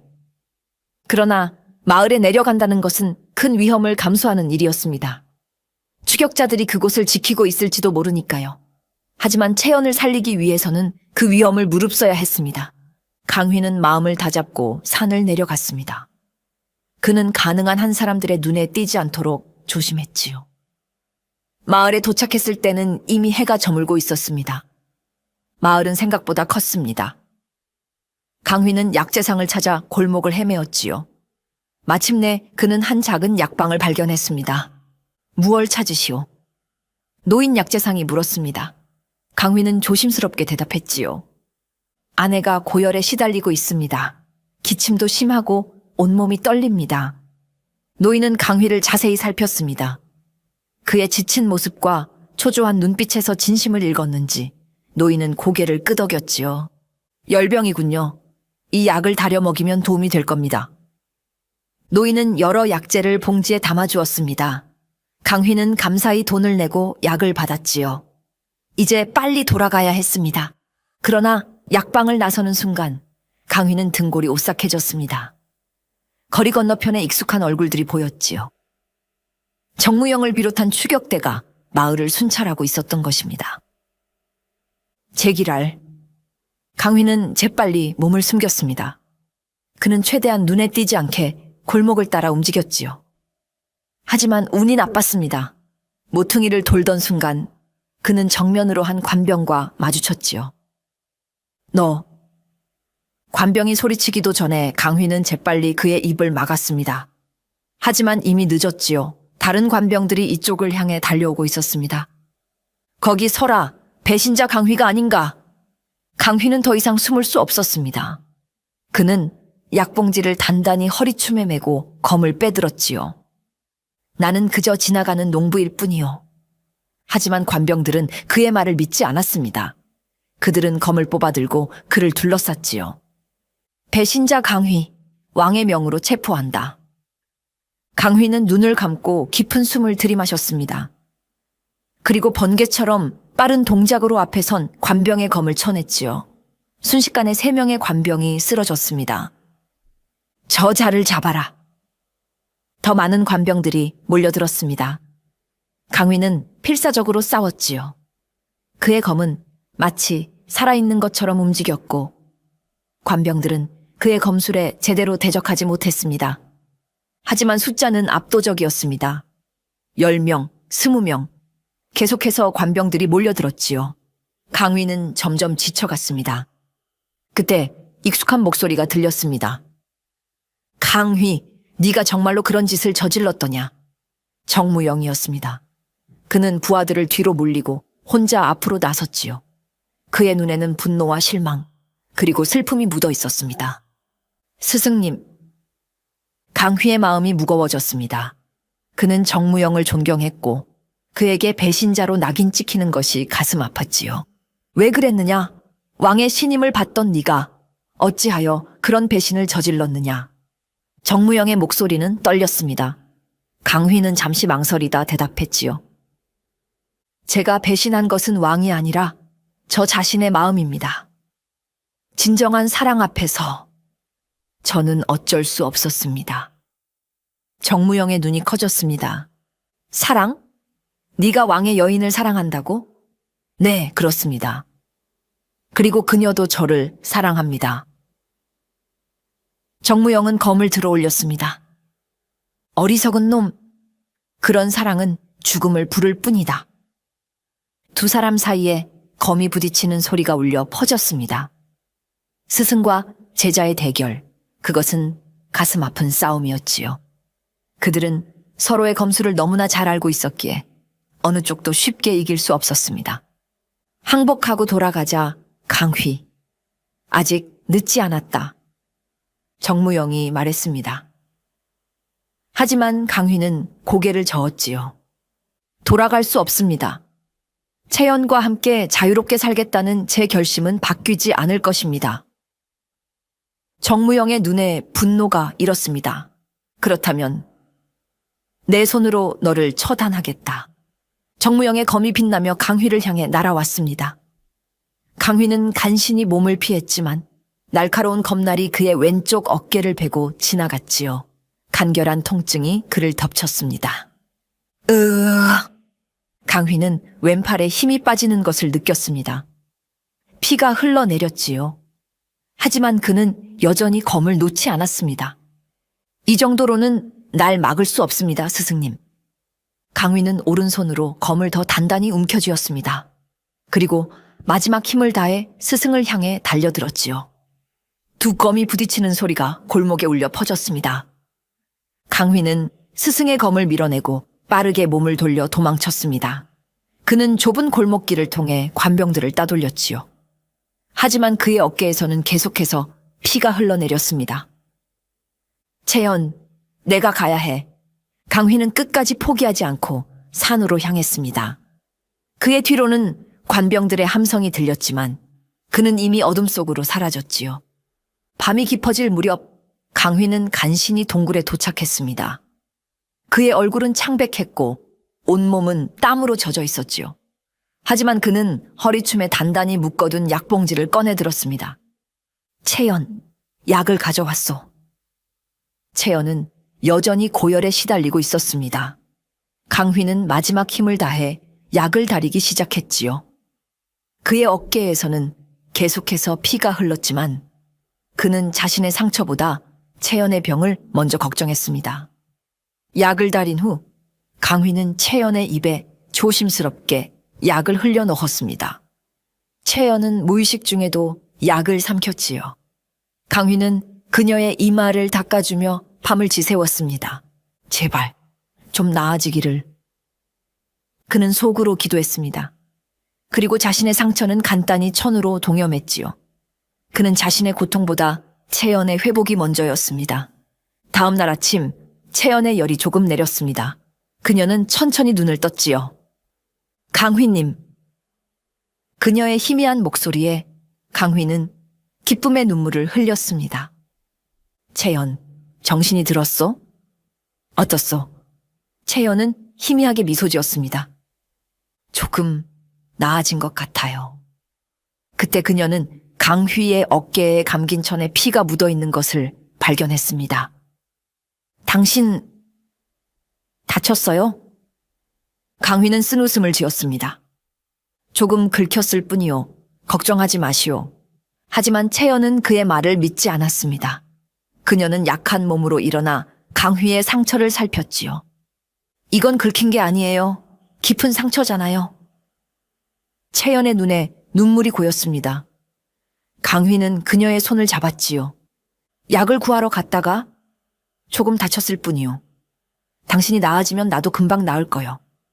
채연은 그제서야 모든 것을 이해했습니다. 강휘가 자신을 위해 위험을 무릅쓰고 마을에 약을 구하러 갔다는 것을, 그리고 그 과정에서 추격자들과 싸웠다는 것을. 전부 저 때문이군요. 채연의 목소리가 떨렸습니다. 강휘는 고개를 저었지요. 당신 때문이 아니요. 우리의 선택 때문이요. 그리고 나는 그 선택을 후회하지 않소. 하지만 채연의 마음은 무거웠습니다. 그녀는 강휘의 손을 꼭 잡았지요. 당신은 저 때문에 모든 것을 잃었어요. 명예도, 지위도, 그리고 이제 당신의 몸까지.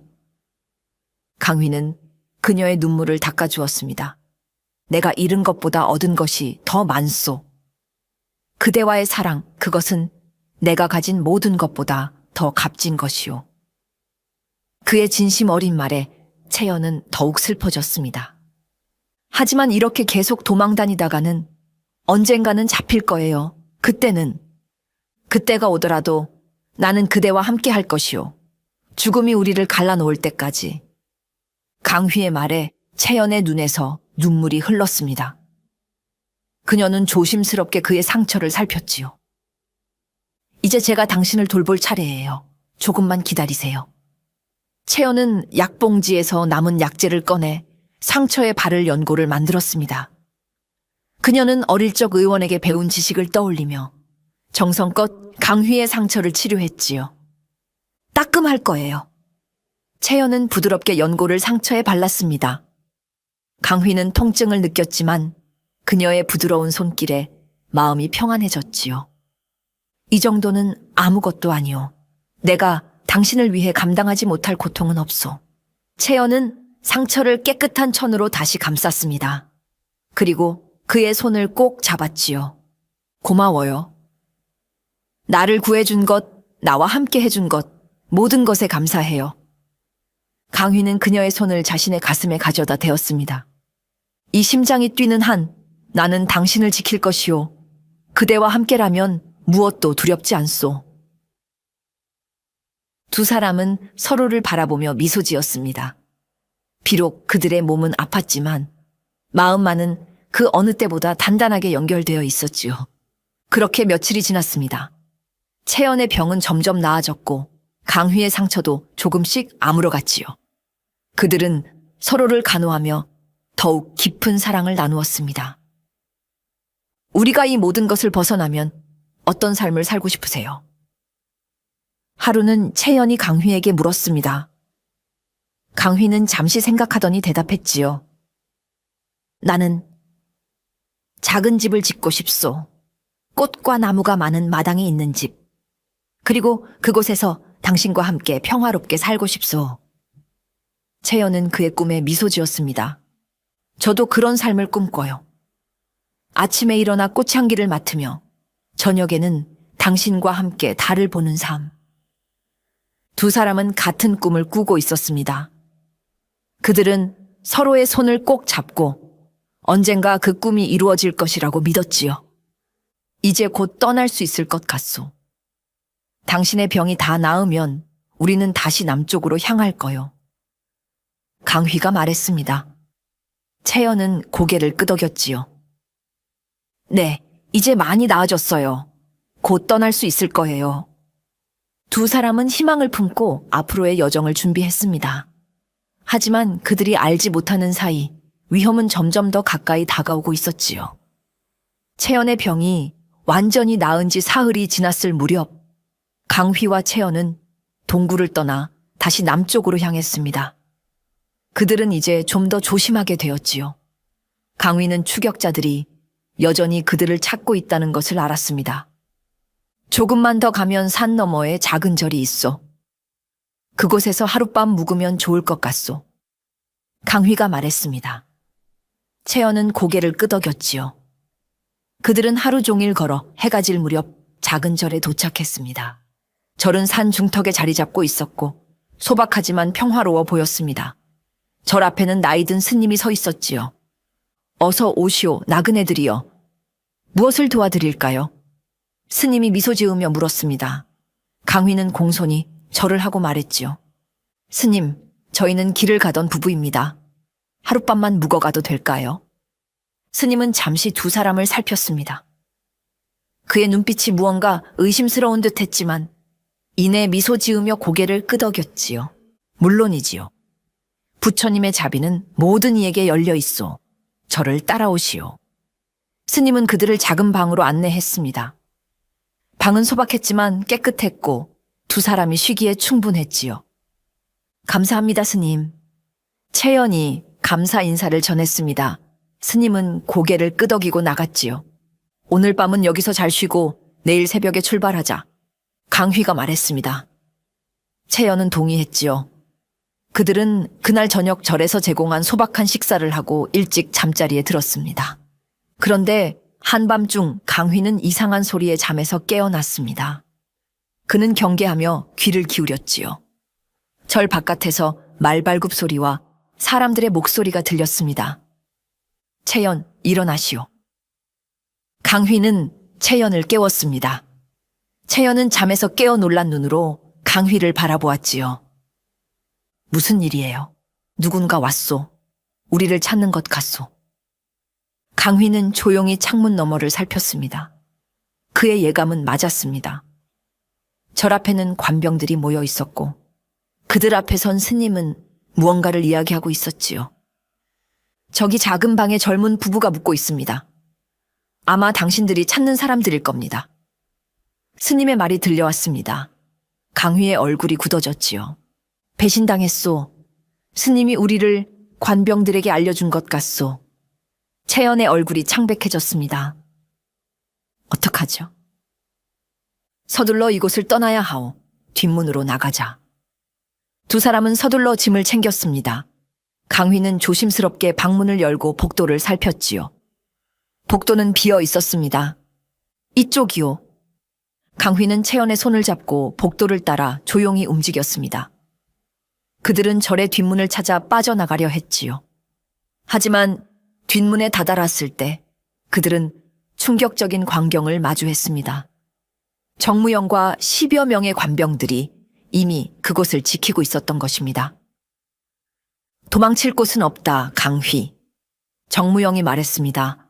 그의 눈에는 결연한 의지가 담겨 있었지요. 강휘는 채연을 자신의 뒤로 숨겼습니다. 스승님, 부디 우리를 보내주십시오.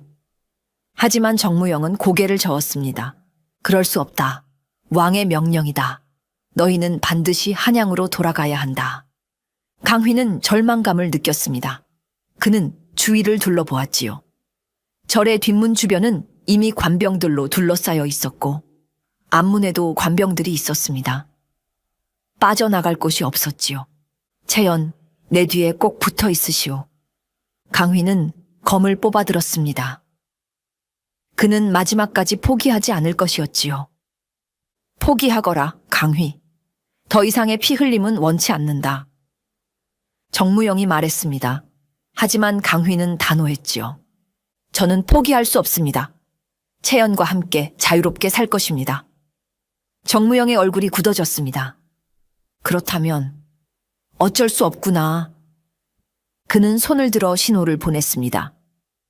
순식간에 관병들이 강휘와 채연을 향해 달려들었지요. 강휘는 필사적으로 싸웠습니다. 그의 검은 마치 폭풍처럼 휘몰아쳤고 여러 관병들이 그의 검 아래 쓰러졌지요. 하지만 적의 수는 너무 많았습니다. 강휘! 채연이 소리쳤습니다. 그녀는 강휘가 조금씩 밀리는 것을 보고 있었지요. 그녀는 무엇이라도 돕고 싶었지만 할 수 있는 일이 없었습니다. 강휘는 점점 지쳐갔습니다. 그의 이전 상처가 다시 아파오기 시작했고 새로운 상처들도 생겨났지요. 하지만 그는 포기하지 않았습니다. 채연, 내가 길을 열면 도망치시오. 강휘가 외쳤습니다. 그는 마지막 힘을 다해 관병들을 밀어냈지요. 하지만 그때 갑자기 절의 담장 너머에서 화살이 날아와 관병 몇 명을 쓰러뜨렸습니다. 무슨 일이지? 정무영이 당황했습니다. 담장 너머에서 말 탄 사람들이 뛰어들었지요. 그들은 관병들을 향해 검을 휘둘렀습니다. 강휘, 이쪽으로. 익숙한 목소리였습니다. 강휘는 놀라서 보니 그것은 창호, 그의 옛 전우였지요. 창호는 몇몇 동료들과 함께 와서 강휘를 돕고 있었습니다. 창호. 강휘는 기쁨에 소리쳤습니다. 창호는 재빨리 말을 타고 와서 강휘와 채연 옆에 멈췄지요. 빨리 타시오. 시간이 없소. 강휘는 채연을 말 위로 태우고 자신도 올라탔습니다. 창호와 그의 동료들은 관병들을 막으며 그들의 탈출을 도왔지요. 가시오. 우리가 시간을 벌어줄 테니. 창호가 외쳤습니다. 강휘는 고마움에 눈물이 고였지요. 은혜는 잊지 않겠소, 창호. 말도 마시오. 빨리 가시오. 국경으로 가시오. 창호의 외침을 뒤로하고 강휘와 채연은 말을 타고 밤의 어둠 속으로 사라졌습니다. 뒤에서는 창호와 그의 동료들이 관병들과 싸우는 소리가 들렸지요. 창호님이 우리를 위해. 채연이 떨리는 목소리로 말했습니다.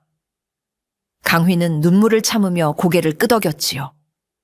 그는 진정한 벗이요. 그의 은혜는 평생 잊지 못할 것이요. 두 사람은 밤새도록 말을 달려 절에서 멀리 벗어났습니다. 그들은 이제 정말로 국경을 향해 가고 있었지요. 강휘와 채연은 사흘 동안 쉬지 않고 달렸습니다. 그들은 허기와 피로를 참으며 오직 한 가지 목표를 향해 나아갔지요. 국경을 넘는 것, 그것만이 그들이 자유롭게 살 수 있는 유일한 방법이었습니다. 조금만 더 가면 압록강이 나올 거요. 그 강을 건너면 우리는 더 이상 조선의 법을 두려워할 필요가 없소. 강휘가 말했습니다. 그들은 이제 북방의 깊은 산속에 있었지요. 겨울이 다가오고 있었고 날씨는 점점 추워지고 있었습니다. 정말 우리가 해낼 수 있을까요? 채연이 불안한 목소리로 물었습니다. 강휘는 그녀의 손을 꼭 잡았지요. 반드시 해낼 거요. 그리고 강 너머에서 우리는 새로운 삶을 시작할 수 있을 거요. 그들은 잠시 쉬기 위해 작은 동굴에 멈췄습니다. 강휘는 불을 피우고 가지고 있던 마지막 음식을 채연과 나눠 먹었지요. 국경을 넘으면 어떤 삶을 살게 될까요? 채연이 물었습니다. 그녀의 눈에는 두려움과 기대가 함께 담겨 있었지요. 강휘는 그녀의 손을 잡고 미소 지었습니다. 그곳에는 작은 마을들이 있소. 우리는 평범한 부부로 살 수 있을 거요. 나는 대장간에서 일하거나 사냥을 해서 생계를 꾸릴 수 있고 저는 비단을 짜거나 약초를 기를 수 있어요. 어릴 적에 배웠거든요. 채연이 희망찬 목소리로 말했습니다. 강휘는 따뜻한 눈빛으로 그녀를 바라보았지요. 그래, 우리는 평범하지만 행복한 삶을 살 수 있을 거요. 아침에 일어나면 함께 아침을 먹고 저녁에는 달빛 아래 이야기를 나누며 아이들도 가질 수 있을까요?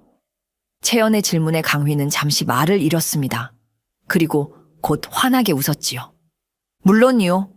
우리는 많은 아이들을 가질 수 있을 거요. 그들에게 무예와 음악을 가르치고 그리고 글과 역사도요. 두 사람은 웃으며 서로를 바라보았습니다. 그 순간만큼은 추격자들의 존재도 죽음의 위협도 있고 미래의 행복한 모습을 그려볼 수 있었지요. 하지만 그 평화로운 순간은 오래 가지 않았습니다. 갑자기 멀리서 말발굽 소리가 들렸지요. 들리시오. 강휘가 긴장한 목소리로 물었습니다. 채연도 귀를 기울였지요. 분명 말 타는 사람들이 여러 명 이쪽으로 오고 있었습니다. 그들이 우리를 찾은 건가요? 채연의 목소리가 떨렸습니다. 강휘는 재빨리 불을 끄고 밖을 살폈지요. 그런 것 같소. 서두르자. 압록강까지는 반나절 거리가 남았소. 두 사람은 서둘러 짐을 챙기고 다시 말을 탔습니다. 그들은 가능한 한 소리를 내지 않고 산길을 통해 국경을 향해 나아갔지요. 날이 밝아오기 시작했습니다. 하늘이 점점 밝아지면서 추격이 더 어려워질 것이었지요. 강휘는 안도의 한숨을 내쉬었습니다. 곧 압록강이 보일 거요. 거기까지만 가면. 그러나 그의 말이 차에 끝나기도 전에 앞쪽 산비탈에서 기다리고 있던 관병들이 모습을 드러냈습니다. 그들은 이미 강휘와 채연의 경로를 예상하고 기다리고 있었던 것입니다. 제기랄, 강휘는 말의 방향을 급히 바꾸었습니다. 하지만 뒤에서도 추격자들이 다가오고 있었지요. 그들은 마치 올무에 걸린 짐승처럼 갈 길이 막혀버렸습니다. 어떡하죠? 채연이 두려움에 떨며 물었습니다. 강휘는 주변을 살피며 생각했지요. 저쪽으로 가자. 숲이 깊은 곳으로 가면 말을 탄 추격자들이 쫓아오기 어려울 거요. 두 사람은 말을 버리고 걸어서 깊은 숲속으로 들어갔습니다. 관병들의 외침이 멀리서 들려왔지만 그들은 멈추지 않고 계속 숲속 깊이 들어갔지요. 조금만 더 가면 압록강이 보일 거요. 강만 건너면 우리는 안전할 수 있어. 강휘는 채연을 격려했습니다. 그러나 그의 마음속에는 이미 불안감이 자리 잡고 있었지요. 추격자들이 너무 가까이 왔고 그들은 지치고 다쳐 있었습니다. 과연 국경을 넘을 수 있을까? 숲을 지나 마침내 그들은 압록강이 내려다 보이는 언덕에 도착했습니다.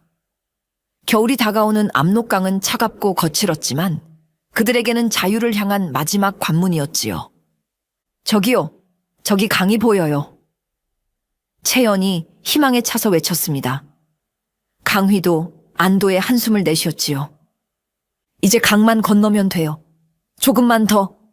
그러나 그때 주변의 나무들 사이에서 검은 그림자들이 나타났습니다. 관병들이 그들을 둘러싸고 있었지요. 강휘와 채연은 절망적인 상황에 빠졌습니다. 어딜 가도 도망칠 수 없다, 강휘. 정무영의 목소리가 들렸습니다. 그는 천천히 말을 타고 나와 두 사람 앞에 섰지요. 그의 눈에는 피로와 결단이 함께 담겨 있었습니다. 스승님, 강휘는 검을 뽑아들었습니다. 하지만 그의 손은 이미 지쳐 있었고 몸도 상처로 가득했지요. 그만두거라, 강휘. 더 이상 피를 흘릴 필요는 없다. 정무영이 말했습니다. 그는 말에서 내려와 강휘를 향해 걸어왔지요. 내가 제안하겠다. 네가 항복하면 너의 목숨만큼은 살려주겠다. 강휘는 씁쓸하게 웃었습니다. 그리고 채연은요? 그녀는 어떻게 되는 거죠? 정무영은 잠시 침묵했습니다. 그의 표정에서 답을 읽은 강휘는 고개를 저었지요. 그럴 수는 없습니다. 채연이 안전하지 않다면 저는 항복할 수 없습니다. 정무영은 한숨을 내쉬었습니다. 너는 언제나 고집이 셌지. 하지만 이번엔 너에게 선택권이 없다. 너희는 완전히 포위되었다. 정무영의 말대로 그들 주위에는 수십 명의 관병들이 서 있었습니다. 도망칠 길은 없었지요. 강휘는 채연을 바라보았습니다. 그녀의 눈에는 눈물이 고여 있었지요. 그는 그녀에게 가까이 다가가 작은 목소리로 말했습니다. 두려워하지 마시오. 내가 당신을 지킬 것이오. 채연은 그의 손을 잡았습니다. 함께 해요. 무슨 일이 있어도 우리는 함께. 강휘는 결단을 내렸습니다. 그는 정무영을 향해 돌아섰지요. 스승님, 제안이 있습니다. 정무영은 눈썹을 치켜 올렸습니다. 말해보거라. 채연만 살려주신다면 제 목숨은 기꺼이 내놓겠습니다. 안 돼요. 채연이 소리쳤습니다. 그녀는 강휘의 팔을 붙잡았지요. 그럴 수 없어요. 당신 없이 제가 어떻게 살아갈 수 있겠어요. 강휘는 부드럽게 그녀의 손을 잡았습니다. 당신은 살아야 해요. 우리의 꿈을 대신 이루어 주시오. 정무영은 두 사람을 바라보다가 느리게 고개를 끄덕였습니다. 좋다. 내가 그녀의 안전을 보장하겠다. 하지만 너는 나와 함께 한양으로 돌아가야 한다. 강휘는 고개를 저었습니다. 아니요.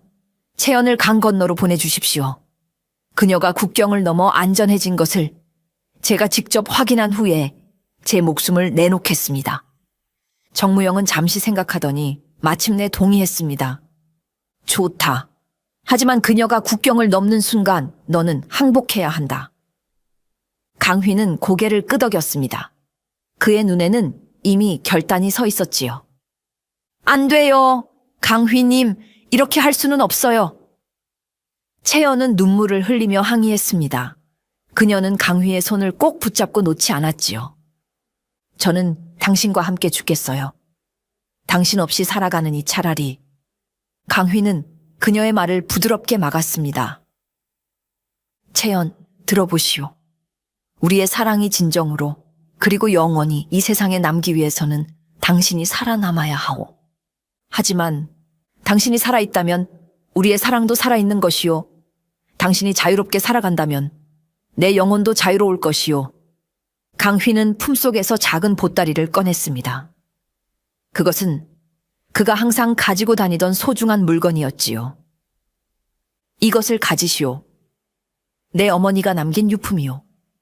당신이 새 삶을 시작하는데 도움이 될 것이요. 채연은 떨리는 손으로 그것을 받았습니다. 그녀의 눈에서는 눈물이 끊임없이 흘러내렸지요. 어떻게 당신 없이 살아갈 수 있겠어요? 강휘는 부드럽게 그녀의 눈물을 닦아주었습니다. 당신은 강한 여인이요. 당신은 살아갈 수 있고 또 살아가야만 하오. 우리의 꿈을 대신 이루어 주시오. 채연은 흐느끼며 그의 품에 안겼습니다. 두 사람은 마지막 포옹을 나누었지요. 저를 잊지 마세요. 채연이 속삭였습니다. 강휘는 그녀의 귓가에 대답했지요. 어떤 삶에서도, 어떤 죽음에서도 나는 당신을 잊지 않을 것이요. 그리고 언젠가 우리는 다시 만날 것이요. 정무영이 다가왔습니다. 시간이 됐다. 강휘, 약속대로 그녀를 보내겠다. 강휘는 마지막으로 채연의 손을 꼭 잡았습니다. 그리고 그녀의 귀에 마지막 말을 속삭였지요. 살아서 나를 기억해 주시오. 당신의 기억 속에서 내가 영원히 살 수 있도록. 채연은 울면서 고개를 끄덕였습니다.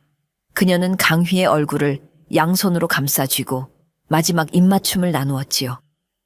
사랑해요. 영원히. 정무영은 두 관병에게 신호했습니다.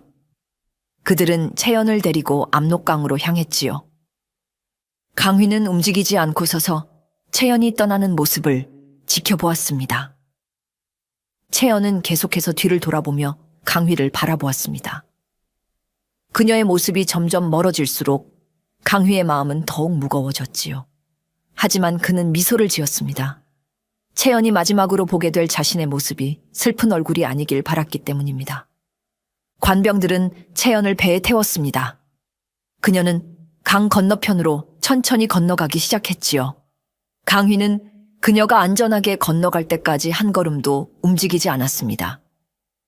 이제 네 약속을 지킬 때다, 강휘. 정무영이 말했습니다. 강휘는 고개를 끄덕였지요.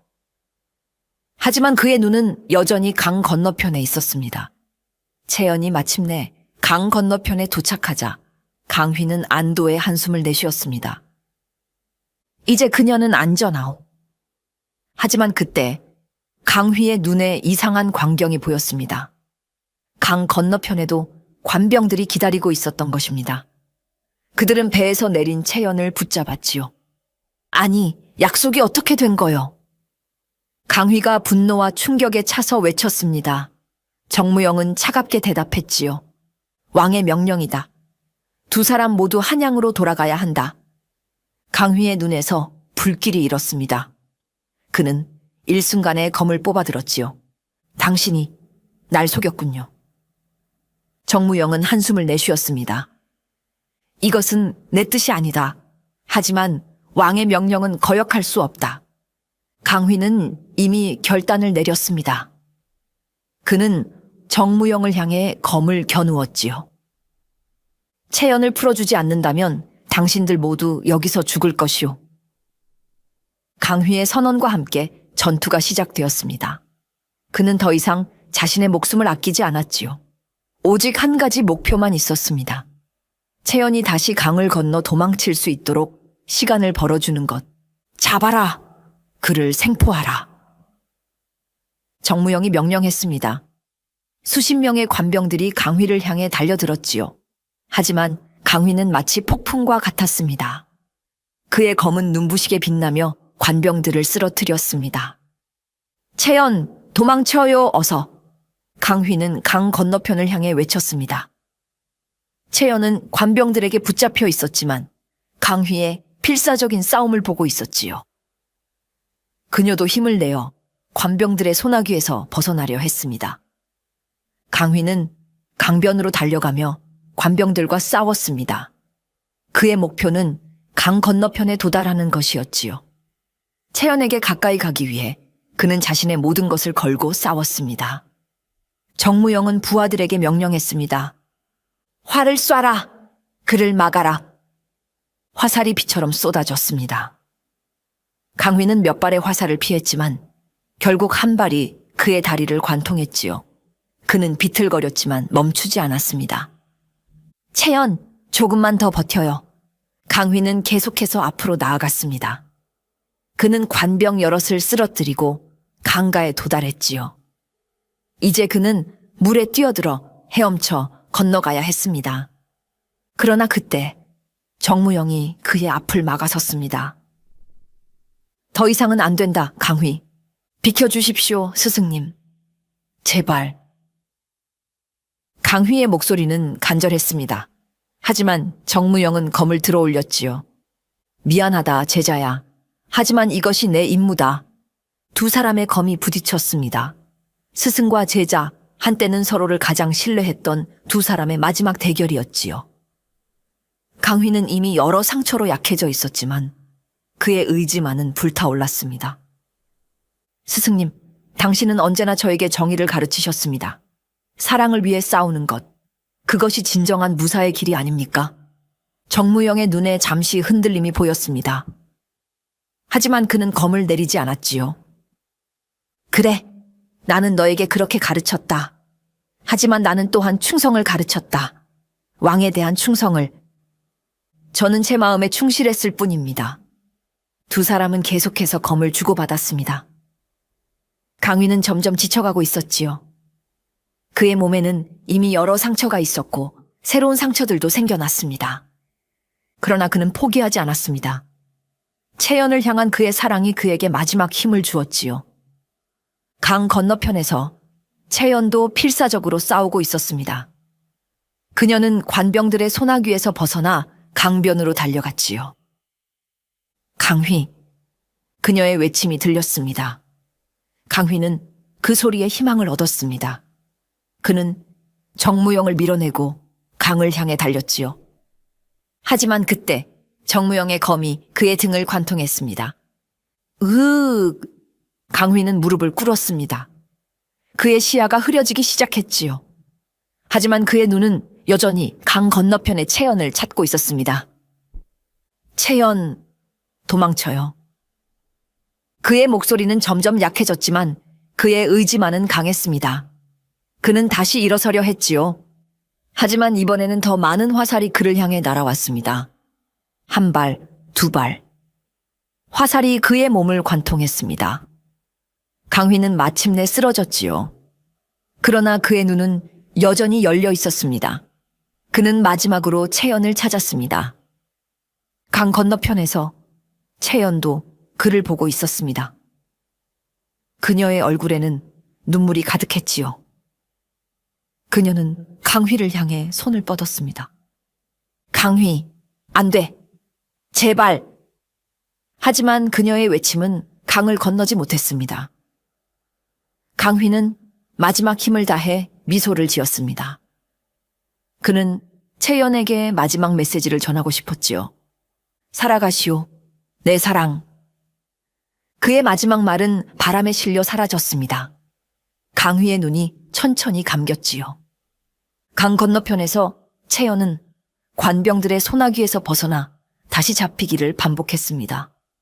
그녀는 강휘가 쓰러지는 모습을 보고 절규했지요. 안 돼, 강휘.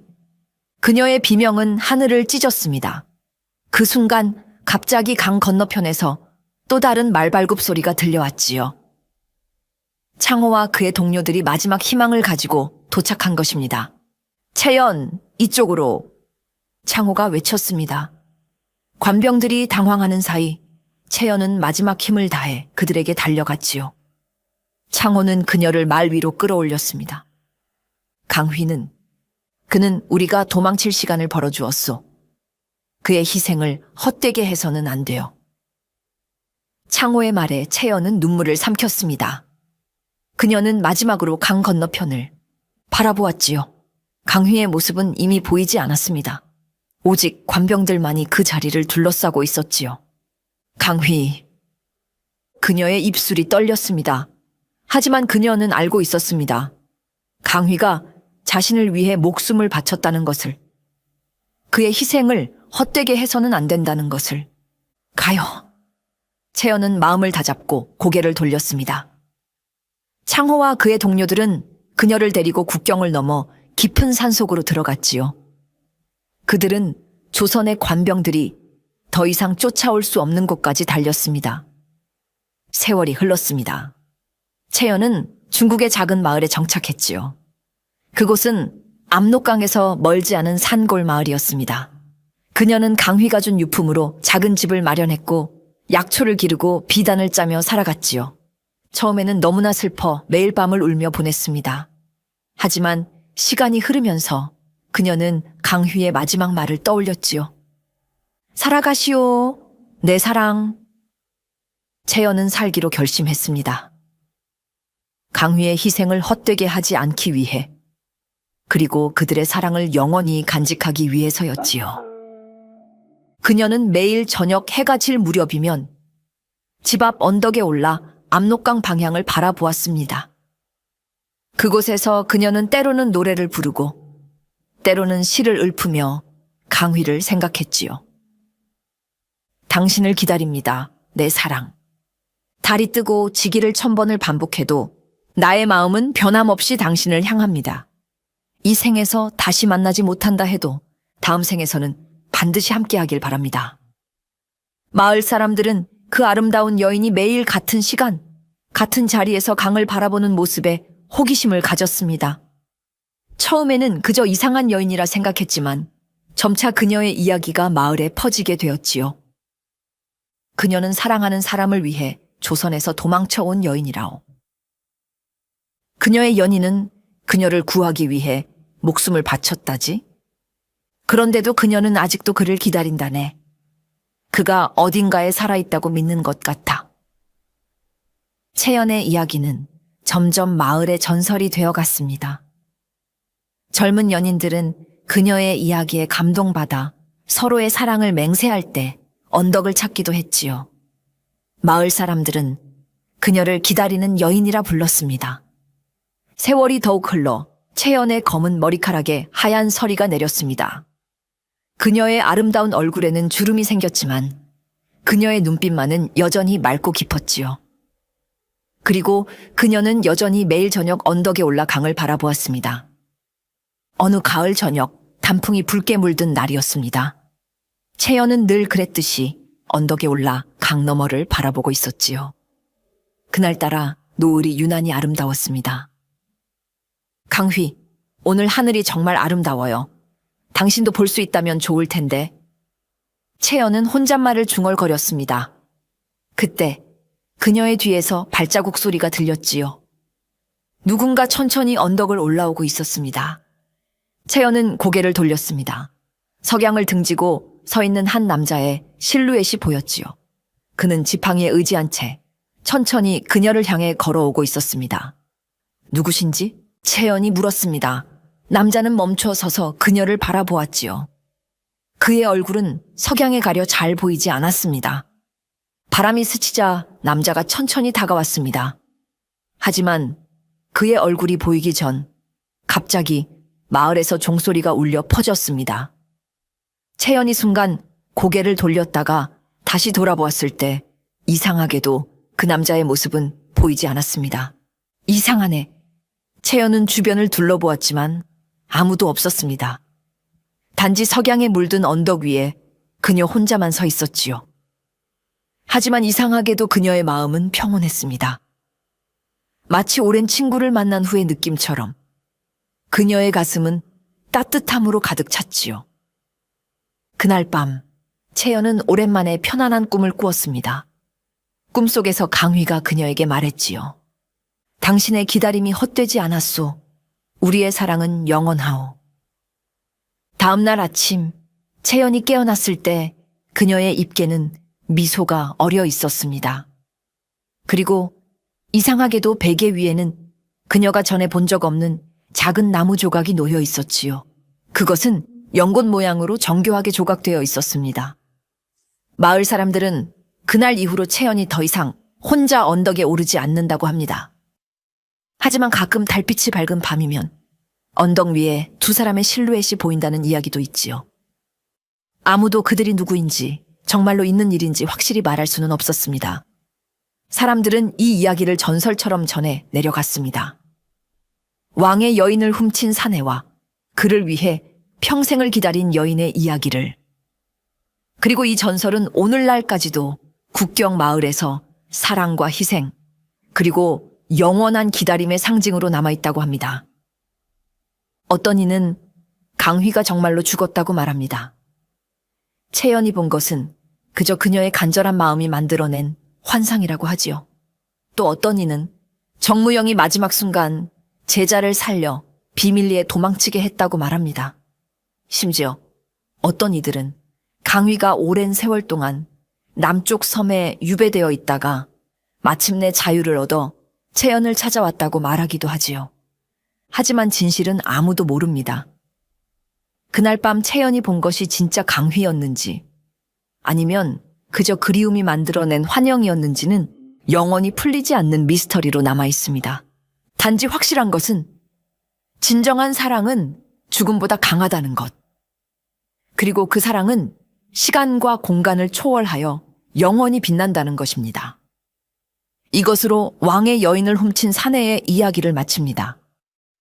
옛날 옛적에 사랑을 위해 모든 것을 바친 한 무사와 그를 위해 평생을 기다린 여인의 영원한 사랑 이야기를